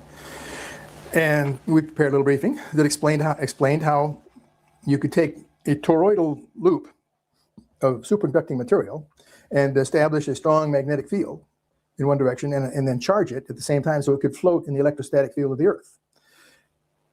And the bottom line that I had was that we were just about a factor of 10 away from having superconducting current capacity enough to do this.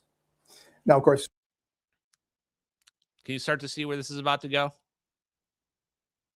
Our team thought, well, gee, only a factor of 10, we're going to be there in a couple of years. Condon's lack of interest in the subject, and quite in the contrast to his group. He called all his group together, who sat around and listened to our briefing. And then when he said, well, therefore you can't do it, they all looked at him in amazement and said, well, but it's only a factor of 10.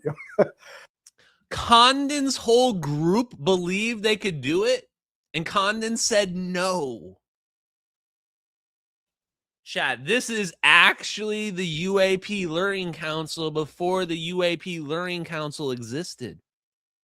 This actually might literally be me, like a clone of me, or I'm a clone of this guy. I'm starting to believe, chat. Even I'm starting to believe, and I'm me. Because otherwise, I can't explain this. This is basically me going back and forth with Avi Loeb for the last 2 years, and Avi Loeb just being like, negative energy is not real. And I'm like, but Eric Davis is just explaining that we just need a cylindrical parabolic mirror. We can use a parabolic cylindrical plasma mirror and create our negative energy. Why is no one listening when I'm just saying the words? Okay. I said it a few times. And so I became friendly with several of them, Roy Craig and... So the other people are all about it, and they're like, dude, it's only a factor of 10. This is exactly what I've been saying about why we just need our energy, our lasers, to be slightly more powerful, and it's going to be obvious we can manipulate space-time. The lasers were already super close 10 years ago. The lasers publicly are already achieving the levels needed to start interacting with the vacuum directly. Attosecond lasers, chirped pulse amplification. Go look them up. So here he's saying we're only off by a factor of 10 and you just gave up on it? He's like, we're engineers. We can figure out a factor of 10. Like, that's nothing. That's easy. Maybe a factor of 1,000,000 might be hard. A factor of 10 is easy. A couple of the others. And this has to be 1968.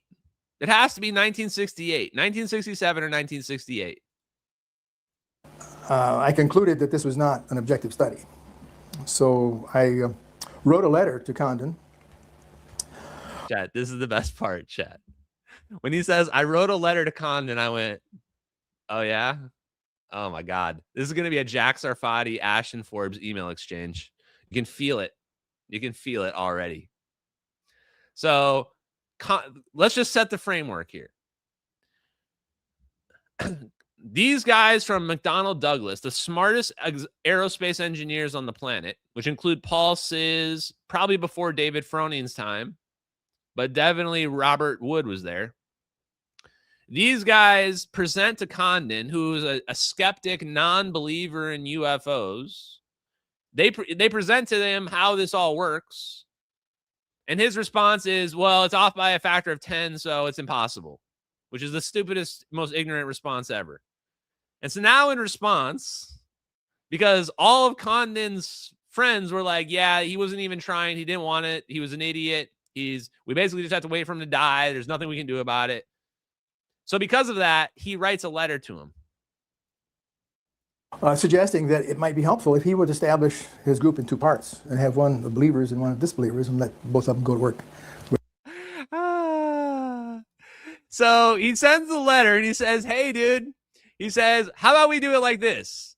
How about you take the believers in the UFOs and the non-believers in the UFOs? You go do your own thing. We'll go do our own thing. And then we'll just see who gets there first.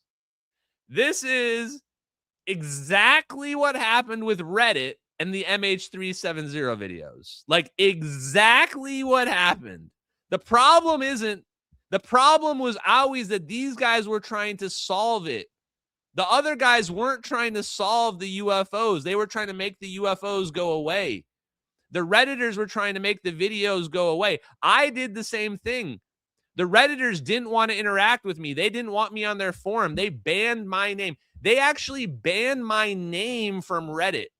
You couldn't make a post with my name in it anywhere in the context, anywhere in it. That's how much they hated me. They made it automatically get deleted if you used my name at all. Think about that. Think about how mentally ill you have to be to go to that length. The only reason why you do that is because you're not trying to solve the case.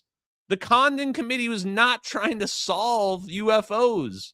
If you split up into two groups, one group figures it out, the group that believes in it. The group that doesn't believe in it looks like idiots. They look like fools. So you're going to go ahead and present to Condon and say, hey, what if we split into two groups and we go do our own thing? I already know what's going to happen because I know what happened in the real world. Because you know what I did? I split and made my own subreddit. I made my own subreddit. I said, fine, you guys can have your subreddit. You can ban all of us from your subreddit for all of the fake reasons you guys use. We don't care. You can have your own playpen. We're just going to get our own playpen and you don't bother us. That's all we asked. Don't bother us. We believe the videos are real. We want to solve the case.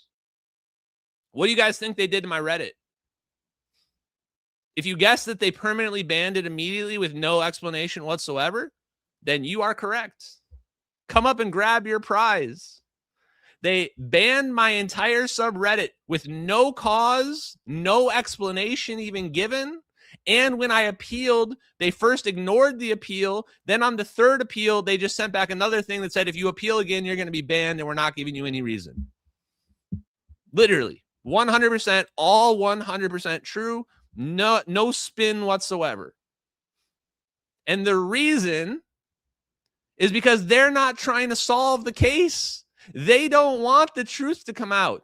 All you have to do is look at people's motivations. Why are there people 3 years into this? We're 3 years into this, guys. And there's people every day stalking my replies. They have a Discord dedicated to me, to hating me. And they go in there and they just try to go in my replies and try to convince people the videos are real, that the videos are fake. How much time would you have to spend your life doing something like that? Think about it. their angles, and said, I'm taking the liberty of sending a copy of this letter to every member of your group whose addresses I had received from them privately. And he was so furious at that. He sent a copy of the letter to everyone in the group. So basically, he sent an email. He copied everybody in the Condon committee, including the defense contractor engineers who presented the idea, and said, let's do our own thing. You do your own thing. You're an idiot. And yeah, Edward Condon was furious. He had gotten publicly humiliated by Robert Wood. Publicly humiliated, made to look like a stupid bitch. Turns out Edward Condon was a stupid bitch. He didn't know anything. That's the truth. That's factual information. So he got made to look like a bitch and he crashed out. He crashed out on him by a real engineer. He called up James S. McDonald, who was at that time the chairman of the newly merged Douglas and McDonnell aircraft companies, and tried to get me fired. He calls up Douglas McDonald. Is that what he said? Whatever. He calls up the owner and tries to get him fired. He tries to get his number one engineer fired. Basically, he has a Joffrey moment in Game of Thrones. Crashes out because he gets completely embarrassed by a defense contractor, by a black project engineer, publicly humiliated, and crashes out and tries to go up to his boss and get him fired. That is crazy, dog.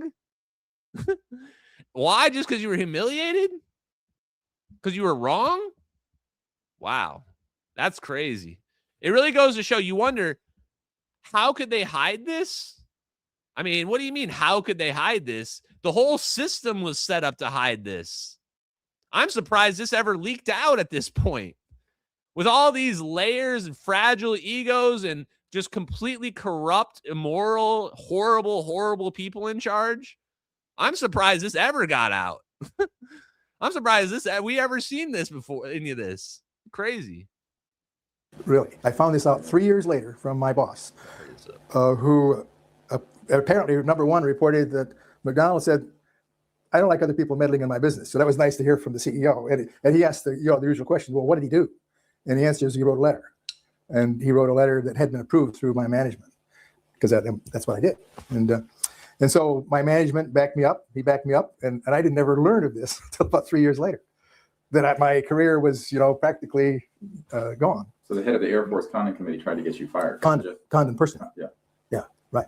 He clarifies it multiple times. He's like, Condon personally tried to get him fired and ruin his life. And this mirrors what Peter Zimmerman and Robert Park tried to do to Tom Vallone. They did the exact same thing to Tom Vallone. Tom Vallone publicly humiliated Robert Park and Peter Zimmerman, two douchebags in the government that were covering up free energy. He humiliated them because all he wanted to do was teach people free energy, teach people 0-point energy. And they had no reason but interfered and made sure that he couldn't do that. And they lost their court case against him. Tom Vallone won. They were wrong. We've seen this play out time and time again. Personally. Tried to get you fired. Right. In the meantime, there was one other thing that came about as a result of my association with Jim McDonald, and that was we had become quite friendly. I liked the guy. He was really an energetic physicist and wouldn't let any grass grow under his feet. When he got a case, he would dig his teeth into it and present an overwhelmingly convincing story to professional societies. And he would talk to the American Institute of Aeronautics and Astronautics and the American Physical Society, and I happened to be members of both. So whenever he was in town, I would pick him up, escort him, make sure that he felt welcome. And so, OMG. He became friends with the founder of McDonnell Douglas. He became friends with Jim McDonald. OMG, chat. So this is what it looks like when you're a dude who's trying to figure this out and you're only being given partial pieces of information. And he knows way more than what he's saying here as well. So let's listen closely. So once when I was traveling through Tucson, where he lived, I stopped. I had a 2-hour layover and to catch an airplane. He came out to the airport to have a beer with me. And so I said, well, what's new, Jim? And he said, well, he says, I think I got it. I said, what do you think you got? He said, I think I got the answer. I said, well, what is it? He said, I can't tell you yet. I got to be sure. And it was 6 weeks after that he tried to shoot himself. And, a couple months after that he finally died. Knowing What? That was not a twist that I was expecting. He tried to kill himself and then he died under pretty shady circumstances right after he tells him, I figured it out.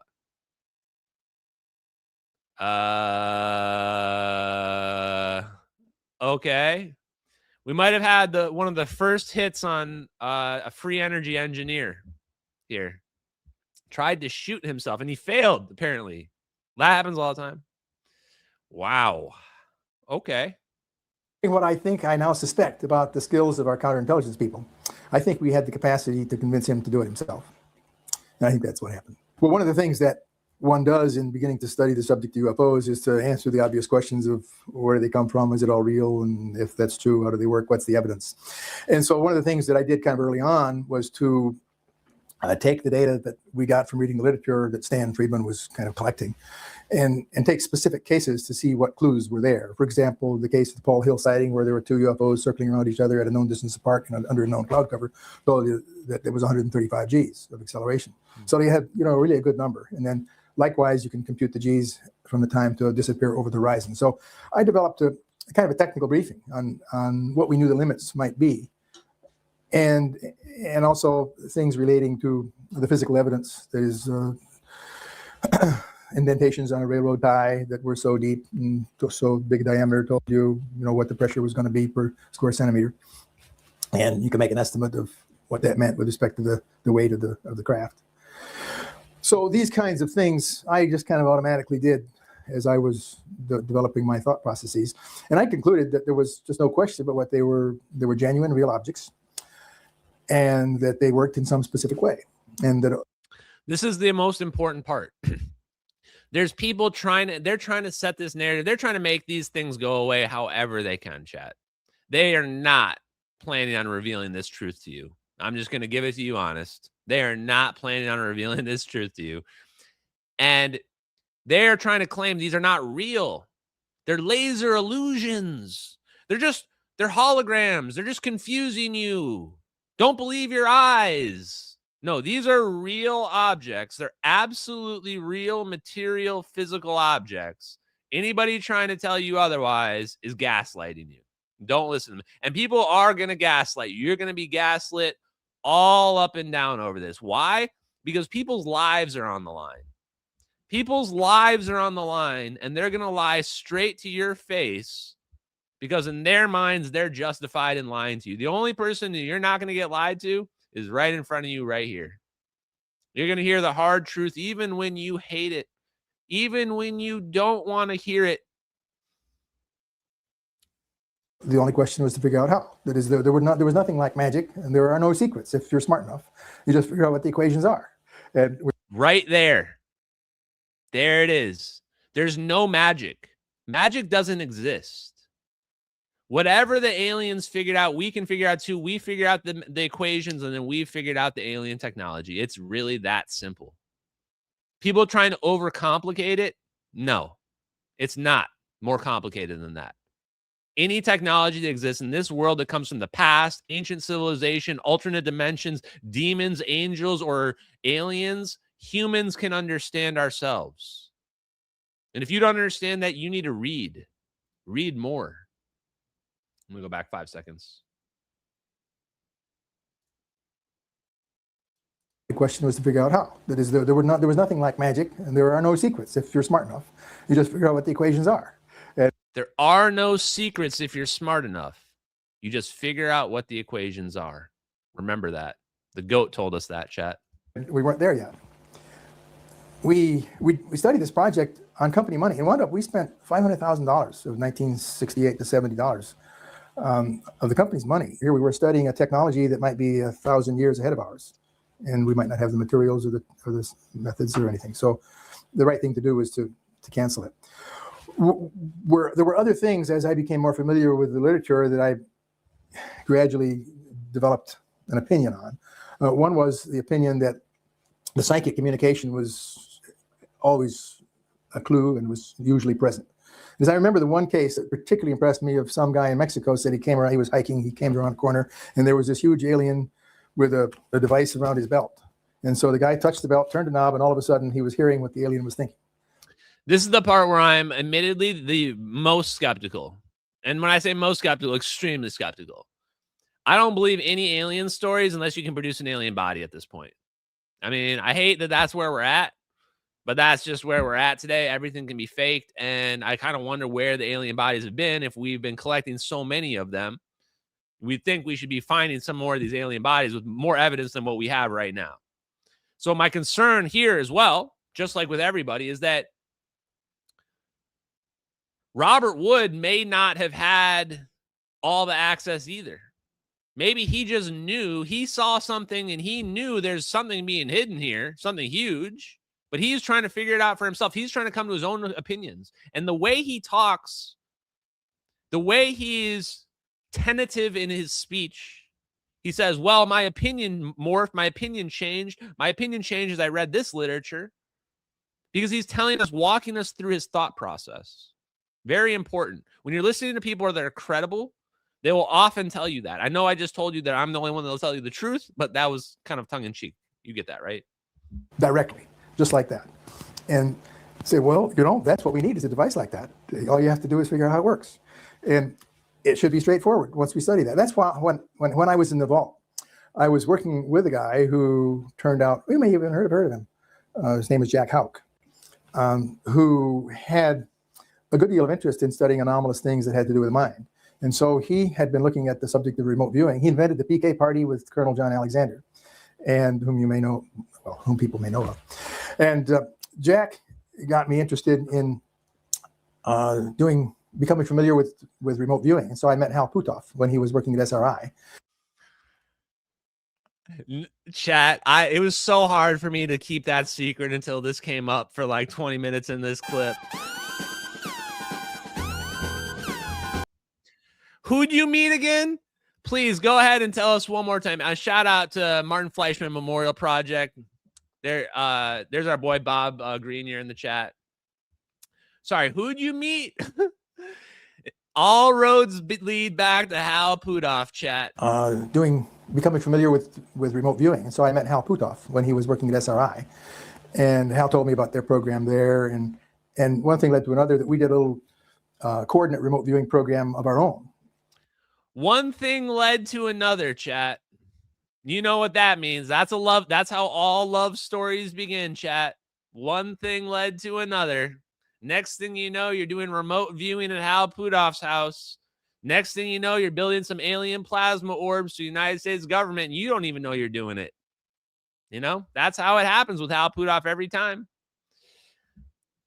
He's the squeaky, he makes the squeaky wheel work, chat. He finds all the people. He's a man. He's a fixer. And it turned out that Mr. McDonald became aware of this fact that we were doing this in the vault. Or at least we were thinking about doing it. So wait. Then he says, Mr. McDonald became aware we were doing this. How? Think about that. How could the boss find out that you were having a little love affair with Hal Puthoff? Oh, because Hal Puthoff told him. Because Hal Puthoff was also friends with the owners of the defense contractors, the literal founders of the biggest defense contractors in the world. Ooh, did we just put together a little logic puzzle from that? This in the vault. Or at least we were thinking about doing it. And he called me into his office one day when I was back in St. Louis on a business trip. And I thought, I'm about to get really chastised. But he talked to me for 2 hours and said he was excited to find out there was somebody who was interested in the subject because, he named his airplanes the Phantom and the Voodoo because he believed in that stuff. And the Banshee, I think, there were maybe 4 names. And they called those planes crazy-ass names because they believed in UFOs. Direct quote from the GOAT. Said it. The owners called them the Banshee because they believed in UFO tech. So he gave us $20,000 to study this coordinate remote viewing covertly in the vault. The net result was that I had become familiar with yet another corner of anomalies, namely the psychic end. And so I started to inadvertently just add together what I knew about. There is a connection to this psychic thing. There is a connection to this psychic thing. And yes, all roads go to Hal Puthoff. If that guy's not out there spilling his guts to Arrow and Avi Loeb, then what the hell is he doing? Then he's definitely covering it up. Definitely. Crap. I forgot what I was going to say. About UFOs and what I knew about psychic stuff. And figured the psychic thing. The connection is this. Our bodies are receivers. Our bodies are just receivers tapped into a cosmic consciousness. That's the answer. We're tapped into this 0 point energy, and this allows us to achieve this consciousness effect. But really, we're all connected. We're all connected, but it doesn't mean, like Sabine Hassenfelder is trying to claim, the double slit experiment means that super determinism is true, that everything, there's no free will. Everything has already been determined. But that's obviously not how the world works. Do you believe you have no agency? Do you believe you can't decide if I want to move your arm left or right? Of course you decide those things. Of course we have deterministic capability.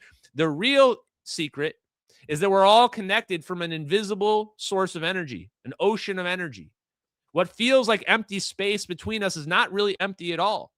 And that means that everything is connected like a spring, like a giant spring, where if you stretch on one part of it, it impacts another part. That's the secret of the universe. They were all interconnected. And if you get one set of equations, you're going to get the other. And Hal Puthoff and I were in agreement with that. And we'd established a pretty good relationship because I was doing some innovative things that Hal hadn't thought of. I came to the conclusion. We established a good relationship, me and Hal Puthoff. Me speaking here is Robert Wood. And I found some things that he hadn't considered yet either.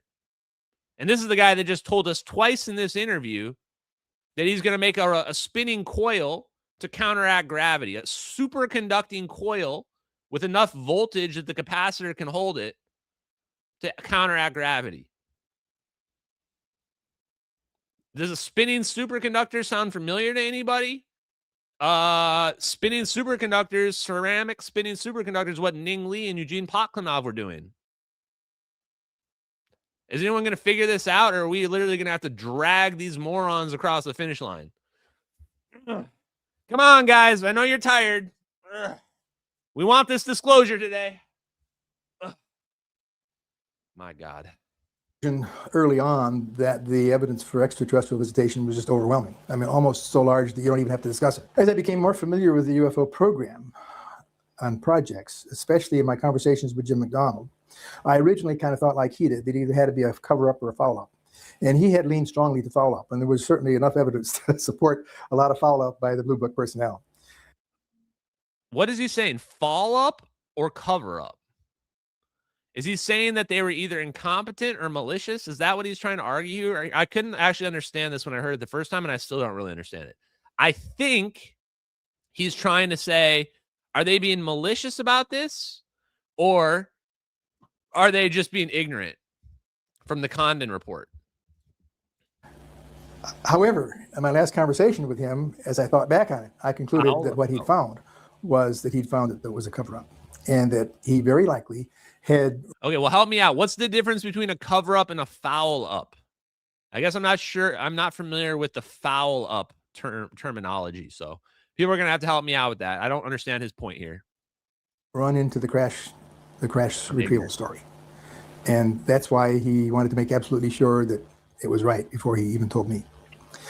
So since then, I have not closed my mind to any possibility, including the degree to which we might have been successful in reverse engineering or reverse sciencing the craft, the possibility that we've been doing that same process in the psychic domain. And so right here, he says, I kept my mind open to the possibility that we were just successful in reverse engineering it. This right here is the most credible thing he says. He says, hey, I kind of concluded that these UFOs have to be aliens. The technology is just way too crazy, and normal conventional humans have. But There's a lot of secret projects out there. A lot of secret projects. And those secret projects, people are working on stuff that people don't know about. So in theory, could be humans. Possibility that our intelligence and counterintelligence forces are sufficiently sophisticated that there's almost nothing they can't deal with. I mean, you can imagine, and this comes... Think about what he just said right there. This interview just gets so good right here. He says, our intelligence and counterintelligence and military could be so sophisticated that there's almost nothing they can't deal with. You want to know why I crashed out at the beginning of the stream?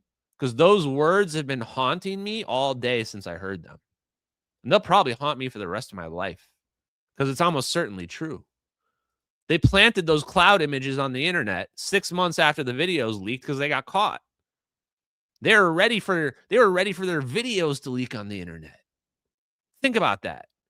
They came up with a backup plan for their videos of them teleporting a plane leaking on the internet, which, by the way, sorry to do this and change the topic real quick.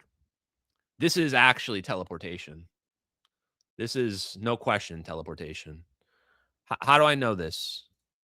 The proof, this is teleportation proof. It's not annihilation. The total internal reflection. You can see that the plane has already been teleported. That's why you can see the tail of the plane sticking out. The reason why you can see this shadowy area with the tail of the plane sticking out of the first frame of this zap is because they changed the space-time metric and sucked the plane through a wormhole, and you can see the tail of the plane sticking out as it got pulled backwards through it. Because that's what happens when you create a wormhole, is total internal reflection, just like total internal reflection in water through air. If this plane had been destroyed or annihilated, that's not what it would look like. If this had been annihilated, you wouldn't see total internal reflection. It would be scattered. It would be scattered like an explosion. But instead, we can clearly see the outline of the tail of the plane. That proves they really did teleport this plane. As insane as that is to believe, it's true.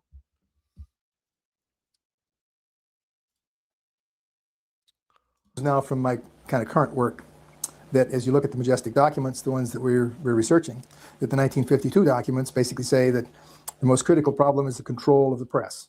You can imagine a group of guys, say in about 1949, getting together and say, how are we going to keep the public from knowing this?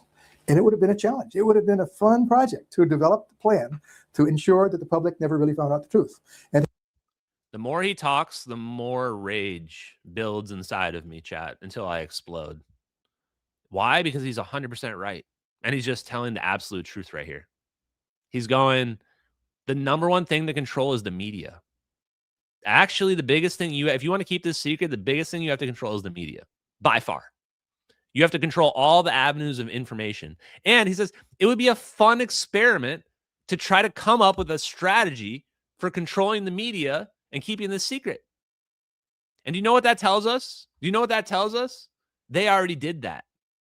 He didn't do it. He wasn't the one that did it. Somebody else did it, but they already did that. They did that and they came up with that. And this guy was like me. He was somebody that liked to figure out how things work.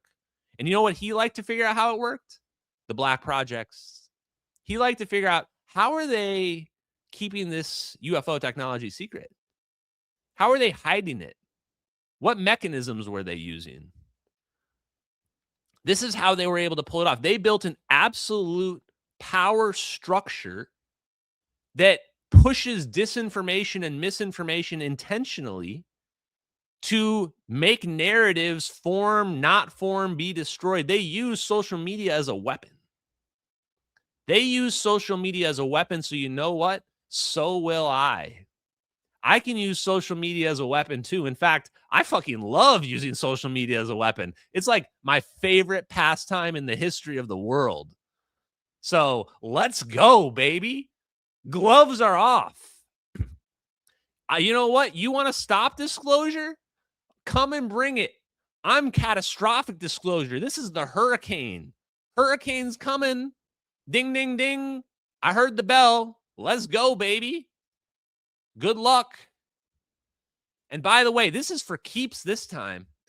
Normally, it's just free energy engineers getting executed. They're the only ones risking anything.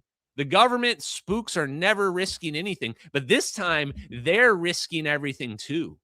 This time our lives are on the line, so we can say whatever the fuck we want to say. When you're risking your life for free energy, you can say whatever the fuck you want to say too. This time their lives are on the line. This time when we expose them hiding free energy, we're going to line up the firing squads. We're going to do some old school struggle session type shit. We're going to find out who's a traitor to America and who's not. Just line them up and start shooting people until people start talking. We'll start getting some confessions pretty quickly, I think. That's how we deal with this kind of shit. When you build some insane, illegal, covert, deep state, breakaway civilization into our government, we're going to weed that shit out root and stem. We're going to weed that shit out, and we're going to shock the cosmic conscience so that that never happens again. So good luck. Good luck. You've got skin in the game too this time. You've got skin in the game too this time, not just us. Have all sorts of countermeasures ready for if this happens that, if that happens this. And so, in my opinion, whoever's in control now has all these countermeasures all worked out. And guys like me going around giving talks here and there, really no problem for them because they've already assumed that that's going to happen. They've assumed that some of the people are going to leak documents. They've assumed that some of these are going to be shown to be unambiguously genuine. But they've also said, well, they put out their small forces and say, well, try to screw it up as much as possible in the meantime. So some of the critics that I have, I think, may be inadvertent pawns of the guys who are trying to keep it secret. There it is right there. He says they already know it's going to leak out. They already knew the MH370 videos were going to leak out or videos like them. The MH370 videos aren't the only videos out there. They knew the shit was going to leak out, and they already had plans to get ahead of it in case it did. They said, oh, if some of our whammy footage leaks out, just plant some fake photos on the internet. Have somebody pretend to find them on a website. Everybody will believe it. People are stupid as shit. They'll believe anything you put out there. And he says, even if there's undeniably true footage out there, just throw roadblocks in their way. Just slow them down. Just distract them. Does that sound familiar? Does that sound like all my detractors for the last 3 years? Go look at their social media profiles. It's all about me personally. Their whole lives are about me. Does that sound weird to you guys? They're real people whose entire lives are all dedicated to me. Shit chat. To me, that's a stalker. I don't know about you guys. You got to ask yourself, why are so many people so suddenly motivated? And why do they clearly have skin in the game when they shouldn't have any reason to have skin in the game? It's like they're telling on themselves. Clearly, in order to have effective control of this subject, you have to control it at all levels, and the most obvious level is the media. So you have to look at all the kinds of media there are, the movies, the magazines, and of course, in the early days, that's all they had is newspapers and movies and magazines. Now we have the internet and Professor Dave and the Corridor Crew, they were exactly that kind of useful idiot that the deep state uses. They love those kind of morons, the self-righteous morons who are dumber than dirt, who think that they're smarter than everybody else. Professor Dave is like a 80 IQ idiot. Seriously, he actually is. The Corridor Crew is much dumber. The Corridor Crew thought solar was free energy. That's how stupid those guys are. They don't know anything about electricity whatsoever. So think about that. All they did was they sent those guys an email that said, this guy's a grifter. You should debunk this guy. And then what did they do? They never even reached out to me. None of those people ever reached out to me, never even tried to have a conversation with me. They went and made debunk videos trying to attack me and ridicule me. And for that, they will have their lives destroyed. Dave Farina, the Corridor Crew idiots, especially the fat one with the Geordie LaForge glasses, their lives are going to be destroyed. Their wives are going to leave them, or they're going to have the worst lives ever. They're going to be bullied into self-harm.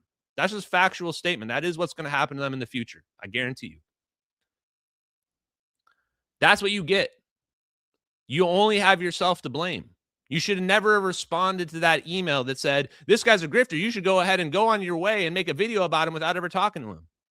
That was you making a mistake. You can't blame anybody else for that. You had an opportunity to just walk away and you didn't. Instead, You ran right headfirst into it. And you know what? You could have been right. The other 99 people could have all been grifters and scammers. But the problem is you ran into the one that's not. You ran into the one guy out of all those grifters and scammers that's not actually a scammer. That's actually someone telling you the truth. And because of that, unfortunately, all it takes, your life is over from just being wrong one time because you made a critical mistake. You stepped in the viper pit and you got stung. And now you're cooked. GG. Sorry, it's true. They're in video and all those other sorts of things. So, but as the technology has blossomed into these other avenues, the people worrying about this control have also just moved into those avenues right along with them. So every time a new avenue comes up, they have a new counterpoint. If you look at the documents that we have recovered, it's interesting that some of them discuss the reasons why one would want to keep this secret. And some of those reasons were extremely valid at the time. For example, this is my favorite part because we've already now dealt with all the bullshit. We've dealt with all the hurt feelings. We've put out there what we had to tell people, the hard truth. But now we say, why did we do this though? This is the thing I hate the most. Why did we actually cover this up? What were the reasons why we made this horrible decision and felt like we were being morally superior? The first documents that we now have, in fact, they just came a few weeks ago, was one having to do with the Los Angeles air raid. And from that air raid, apparently there were two crashes, one that was recovered in the ocean and one that landed in the San Bernardino Mountains. And so George Marshall, who was the chief of staff, wrote to FDR and said, this is what happened, and we are setting up an interplanetary phenomenon unit to study this problem. So the initial process would have started during the war. And that's why when Roswell crashes occurred, our teams were all poised and ready and practiced, and it was no big deal. They'd probably done it several times before. Understand? It was the war. It was the Cold War. First of all, it was the World War, and then it was the Cold War. So we had never-ending wars where we were constantly at fear of nuclear annihilation, so we developed doomsday weapons. We naturally developed doomsday weapons because that's what we needed to fight. Reasons back 50 years ago for secrecy, of course, would have been A, to win the war with Germany, and B, to make sure that we were in charge of the technology for Russia and the Soviet Union. So those reasons remain very important and very practical and very real. And even today, I would not want to see Saddam Hussein have this high technology. I would not want to see Saddam Hussein have this high technology. He even called it high technology. That's what I was calling myself before I decided to go with 0-point energy influence, where I was saying high technology. Holy shit. We really did wipe out Saddam Hussein because we couldn't let him have some plasma technology. We really did wipe out half the Middle East because they're low-level primitives that can't be trusted with a doomsday weapon. How fucked up is this world that we live in right now? I'm not even sure. Do we really even deserve to hide this technology? It's starting to become morally ambiguous, chat. I'm starting down my villain arc, chat. Don't ever give me access to the orbs, because now I'm sitting here and I'm wondering, okay, which people deserve to exist and which people don't deserve to exist? I mean, if we're doing this, if we're going Thanos right now, if we gotta snap away half these douchebags on this planet, let me just tell you, I've got a list. Hold on. I've got a list and I'm ready. I've got like hundreds of names. We can send them to the moon, put them wherever we need to put them. It'd be super humane. They're going to love it. He may be even less responsible than the other guys. But and so to some extent, protecting this technology from irresponsible people is still a useful thing to do. Protecting this technology from irresponsible people is a useful thing to do. That's why they're doing this. It's just that simple. They're doing this because people are irresponsible and they will blow us all up. Like, it's not a question. No one's asking for your opinion. That is what's going to happen. That is actually what's going to happen 100%. Because it only takes one person to blow us all up. And there's billions of people on this planet and more every day. And now I'm sitting here going, and you just imported how many third world immigrants into my country? So, hey, the big problem was we had too many stupid people on this planet. We had too many stupid people on this planet that were going to blow us all up. So here's the solution. Import all those stupid people into our country. Their countries are falling apart and they can't even keep their own countries up. Let's just import them here and make them our problem. Oh, this will totally fix The issue of half the people on this planet can never have this technology. How exactly are we going to solve this? How do people think we're going to solve this? Because the only answer in my head is some kind of dystopian fascism, some kind of surveillance state, some kind of all angels, all demons, Peter Thiel love affair. And that's one of the problems where the problem occurs. Because today, as then, in order to keep it away from the bad guys, you have to keep it away from the good guys too. As if you tell the public, you have to keep it away from the bad guys, you have to keep it away from the good guys too. That's it right there. To keep it away from the bad guys, you have to keep it away from the good guys too. That's why they did it. That's why they hid free energy from us. That's why they're hiding free energy from us right now, this exact second. And that's why we can't let it stand, because guess what? Do you want to know who funded the free energy and the anti-gravity research, chat? Who do you guys think funded it? You did. I did. Every American did. It's not their technology. It was never their technology. It was always our technology. And they didn't give us our returns. I want my fucking reparations. I want my reparations, chat. We've been hiding free energy. I've been working like a slave. I shouldn't have been doing any of that shit. Where are my reparations? I don't ever want to have to work again. I want an AI Jarvis orb that just does everything I need to do for me. Then I'll be happy. good guys too. As if you tell the public, you have to assume some of the public are bad guys, and they'll go off and run with it, like some people, make explosives and blow up buildings. So the reasons, however, I believe that are different now as to why the secrecy is no longer as much of a problem is that several things have changed.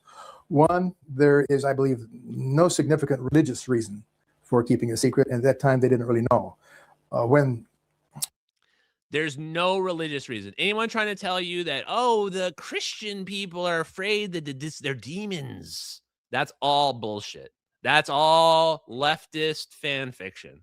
I have met countless Christian, right-wing, Catholics, religious people of all denominations, Jewish people. Not a single one of them's religion is threatened by aliens. Not a single one so far. When the first UFOs crashed, the radio program, The War of the Worlds, was only 3 or 4 years old. And people remembered how allegedly the public got all upset because there were Martians landing in their backyard. I don't think that's a problem anymore. The problem of politics, I think, is the same. There's the people who are in power want to stay in power. And unless they see this as an advantage to staying in power, there's no reason for them to do it. But the reason for, I believe, the genuine reason for releasing this information and story to the public is that we're paying for it. I mean, these covert programs have cost the taxpayers a huge percentage, like 10% of our GNP or some big number like that. I mean, you hear numbers like $30 to $50 billion, but I don't think that's 10% of the GNP. I'd be inclined to say we've spent more than that. We have not only the well-known covert black programs, but we have, I guess to use Steve Greer's phrase, unacknowledged black programs. He's even saying the amount of money they've been spending on this is magnitudes higher than you even believe.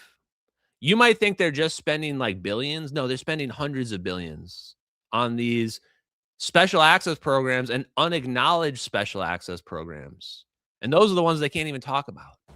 So fundamentally, it's wrong to steal money from people in democracy. I'm often asked, well, what do I think about what's going on today? And I guess my cautious answer to that question is, my son and I study the documents that we can get a hold of. And those documents tend to span the range from 1941 to 1970. And we know what they say, and we think we can prove that they're authentic and genuine and telling the right story. The word is that in 1970 or so, everything went electronic. And that would have been, I think, quite consistent with what I was seeing and what you would want to do if you had a really secure program, to make it go electronic or just have it word of mouth and write almost nothing down on paper for people to leak. And that may be one of the reasons we're not getting leaks today. The source of the That's really interesting. They may have set it up when things went digital. They may have said, stop writing things down. Things are digital. You can't be deleted.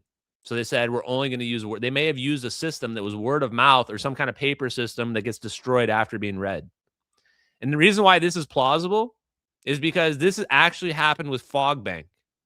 Our secret nuclear material, metamaterial, we forgot how to make it.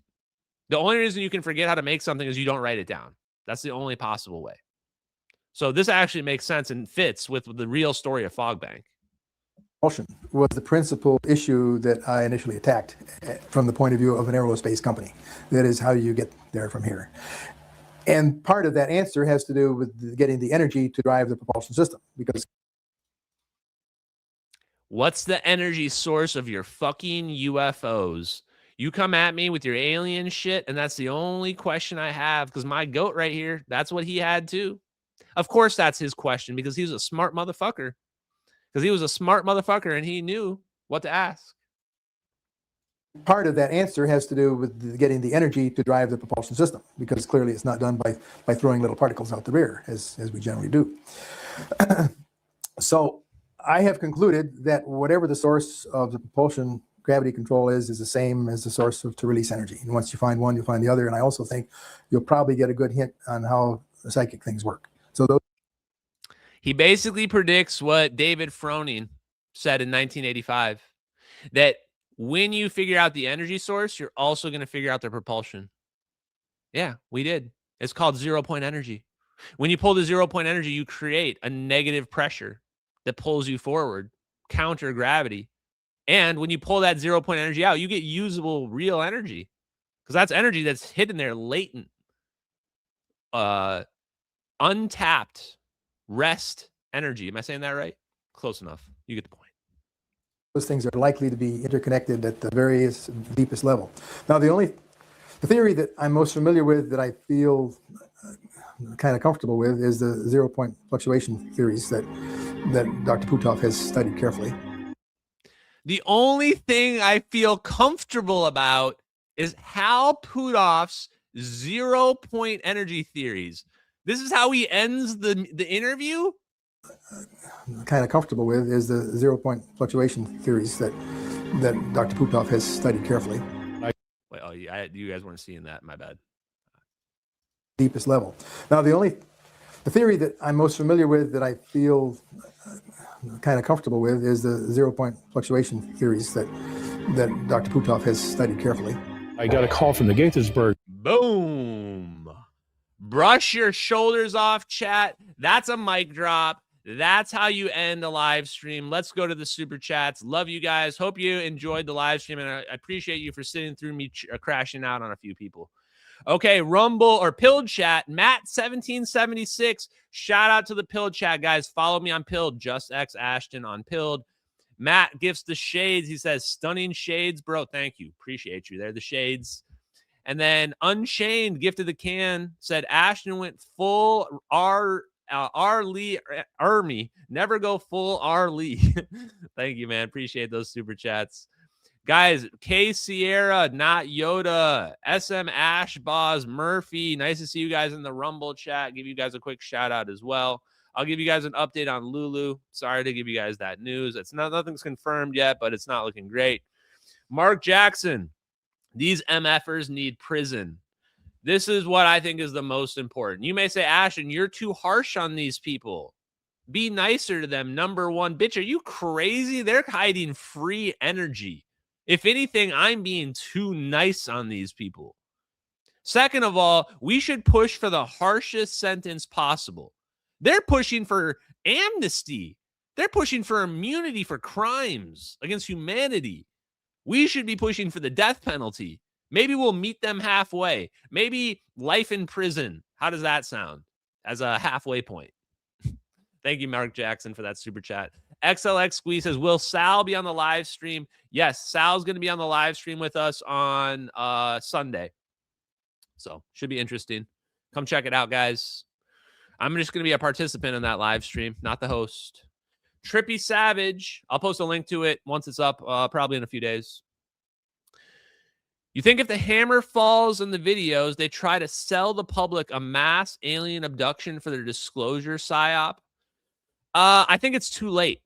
Good question, Trippy Savages. Can they still pull off the Bill Cooper fake alien invasion? I think the fake alien invasion is out. The moment the fake alien invasion was known about, they switched the plan. But it's still good to know and look at Bill Cooper because that gives us a historical point in time where we knew kind of what they were doing. It was a long time ago, but it gives us a point. They've adapted since then. Now they've got a million different psyops. Now they're going to convince you that Netanyahu is responsible for MH370 and that he's the one unleashing the demon aliens from the other dimension. Look, you don't believe that they're going to push that? They're going to push the craziest shit you could possibly have imagined, chat. I'm actually worried. The reason why I've spent so much time stacking the evidence so high on all these live streams is because when the shoe drops, when the hammer drops on the videos and people have to accept these videos are real, people are going to get fucking weird, bro. This world's going to get weird overnight. First of all, I'm going to become a celebrity and there's going to be psychos trying to kill me because I'm going to be seen as the bad guy, which totally I get it. You know, it is whatever. But in general, there's going to be cults forming. People are going to make doomsday cults to try to blow up the planet. We're going to be having to goo people, slime people every day just because they want to destroy the planet and they're on some kind of psycho ass like mission from their God in their head that tells them they have to blow up the world. That's the world we're going to be living in. So get ready. I'm not in a rush for it. Okay. I'm happy where I'm at right now, just doing my normal, working man shit. I enjoy it. Broadway Line says, my fam was worried about when you were off the grid this weekend. So happy to see you back on a Monday. Much love from Canada. Thank you so much, Broadway Line. Appreciate you. Chaotic, good. Thank you. Yay for not dying. Not dying is great, chat. I love it. I really do. MS Clariol says, the last thing you are is a grifter. Keep giving the spooks hell. Need another appearance on Pat Gray Unleashed. But yeah, Pat Gray's awesome. That was probably one of the best conversations. But keep in mind, we're still leveling up, chat. We might be at level 100 already, but there's no cap. There is no cap in the levels in this video game, chat. And the higher we level up, the more I can just lay out the history of who was responsible, when they developed it. And we just learned a huge point tonight. We now know that Edward Condon of the Condon Committee in 1968, he was completely biased. He was completely occupied. His decision had already been made. In fact, he tried to get a guy fired who just wanted to solve the problem and figure out how the UFOs worked, and he tried to make sure it didn't happen. History just keeps repeating itself. Or if not repeating, it's rhyming over and over and over again. Thank you for that huge super chat. Mark Jackson, super sticker. Jaleel Robinson, another super sticker. Thank you, Jaleel. Appreciate you, man. Leslie Wisdom. We spent $500,000 of the people's money. Nice to see a nod to the taxpayers. Military back projects for our protection, but we pay the bills. How sus is that? Exactly. Like, we're paying this. We're paying them to develop technology to not tell us about the technology for our own good. That's the most messed up shit ever. If you're trying to tell me about super determinism and free will, that's not free will. If you're hiding free energy from people and you're saying this is in your best interest while you're getting rich off of it, that is definitely not free will. Not for us, at least. David Pierce says, where can I get that shirt? Guys, you guys are going to freak these people out, man. I got to be careful. I'm getting too big to be randomly like promoting shit. But the aviation wizards, I think is what they are. Guys, I don't know how they feel about us just rocking their gear out, but I'm not trying to be deceptive about this. I'm just a huge super fan. I'm just a huge super fan of the VPU2 wizards. I'm not trying to steal any valor. This is just a gimmick I do. So I hope you guys understand that. So aviation wizards, guys, you can get these VPU2 wizard shirts. They are the dopest. They have a bunch of other ones too. Kathy with a C says, I'm going to rewatch this Robert Wood interview. It ain't your grandpa's physics. Yeah, check it out on Stephen Greer's YouTube channel if you want to watch the whole thing without my commentary. Bar T Welding, Matt Bartleson says, chat, you're the loved ones about ZPE. Tell your loved ones. Yep, thank you very much, sir. Chaotic Good says, Alex Karp said the same thing, the all angels, all demons thing. I already know. I don't even have to go back and look at when this was. I know it's the all angels, all demons things. because they know. The Palantir guys were told the implications of what's going on, and they know, and they probably see themselves as some righteous bringers of the New World Order or some crap like that. I don't know because I haven't spoken to them personally, but suspect it highly. Night Slayer 69 says this stream is going on in history is legendary. Take care of yourself first and foremost. I will. Thank you, Night Slayer. Appreciate you. Damn, everybody's super chatting tonight. Zapparoo, Zappariah, my Zaps, baby. They say heal up, love you, and love you to you, Lulu. She appreciates it. I do too, guys. Catagood says Edward Condon is my. No way. Stop the cap. This is real cap though. There's no way. That'd be funny if that was really her second cousin or something like that. Stojan Karluzik says this live stream is amazing. This tech needs to come out to the world, but it is good to be cautious and assume that there is an alien presence. I don't care. You can assume whatever you want. You want to assume that there's aliens out there? You want to assume there's demons? Go for it. I hope you just don't get offended at my takes on it, because I personally, I have no vested interest one way or another in it. So I'm not interested in having sex with the aliens. I don't care if the aliens probe people or whatever else. Honestly, some of those people probably deserved it. Look, I'm not trying to make it personal, but some of those people, you know, they shouldn't have been dressed like that. The aliens can't resist themselves. I'm just kidding, chat. We're definitely getting canceled for tonight's live stream, though, by the way. Yes, and all jokes about self-harm are in jest, guys. This is just an entertainment live stream, guys. Videos, what teleportation videos? What are those? I don't know what that means. Hey, if it works for Hal Puthoff and Eric Davis, I can do it too, guys. I can just deny objective reality too. BC Warwick says your health in Lulu is #1. Friday live. Yes, we're going to be on live Friday, guys, for sure. We'll be live Friday. We'll be back. Thank you, BC Warwicks. Catagood says he's my grandfather's first cousin. No cap. Wow. Amazing. And then Plasma Amanda, one of my first followers on Twitter, gives the super sticker. Thank you, Amanda, and your children and your family. I hope they're doing well. Okay, guys, that's it for tonight. Have a great night. I love you, MH370X. I'll put a link to the Discord in the chat. We'll be back. Peace out.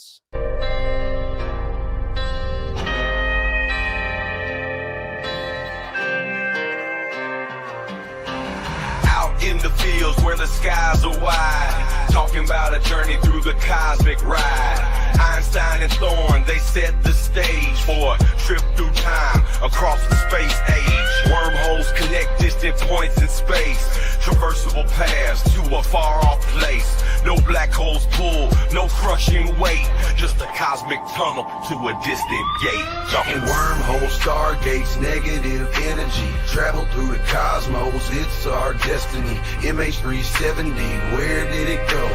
Boeing 777 through a wormhole flow. We're talking wormholes, stargates, negative energy, travel through the cosmos, it's our destiny. MH370, where did it go? Boeing 777 through a wormhole flow.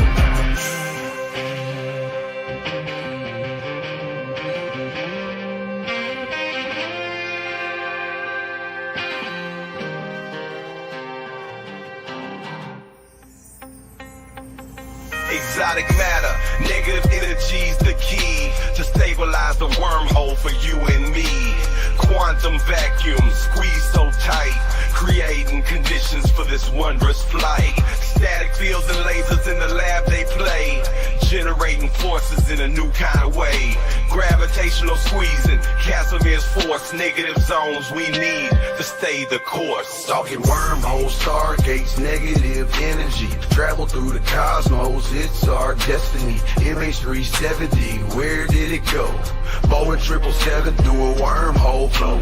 Thin shell formalism plates so fine, spherical geometry we realign. Energy conditions that we must defy. For a stable wormhole, let's give it a try.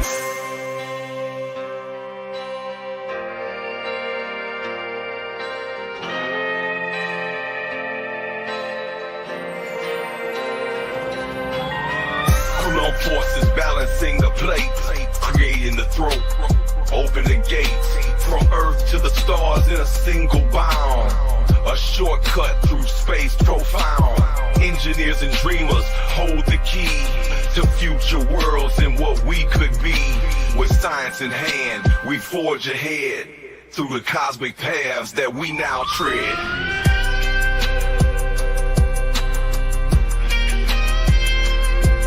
talking wormholes, stargates, negative energy. Travel through the cosmos, it's our destiny. MH370, where did it go? Boeing 777 through a wormhole flow. From the fields to the stars, we break the chains. Understanding the universe, we make the gains. Lil Hula Crunk shines, bringing truth to light. Through his music, we'll explore the night. With wormholes and stargates, our path is clear. Exploring the cosmos, our future's here.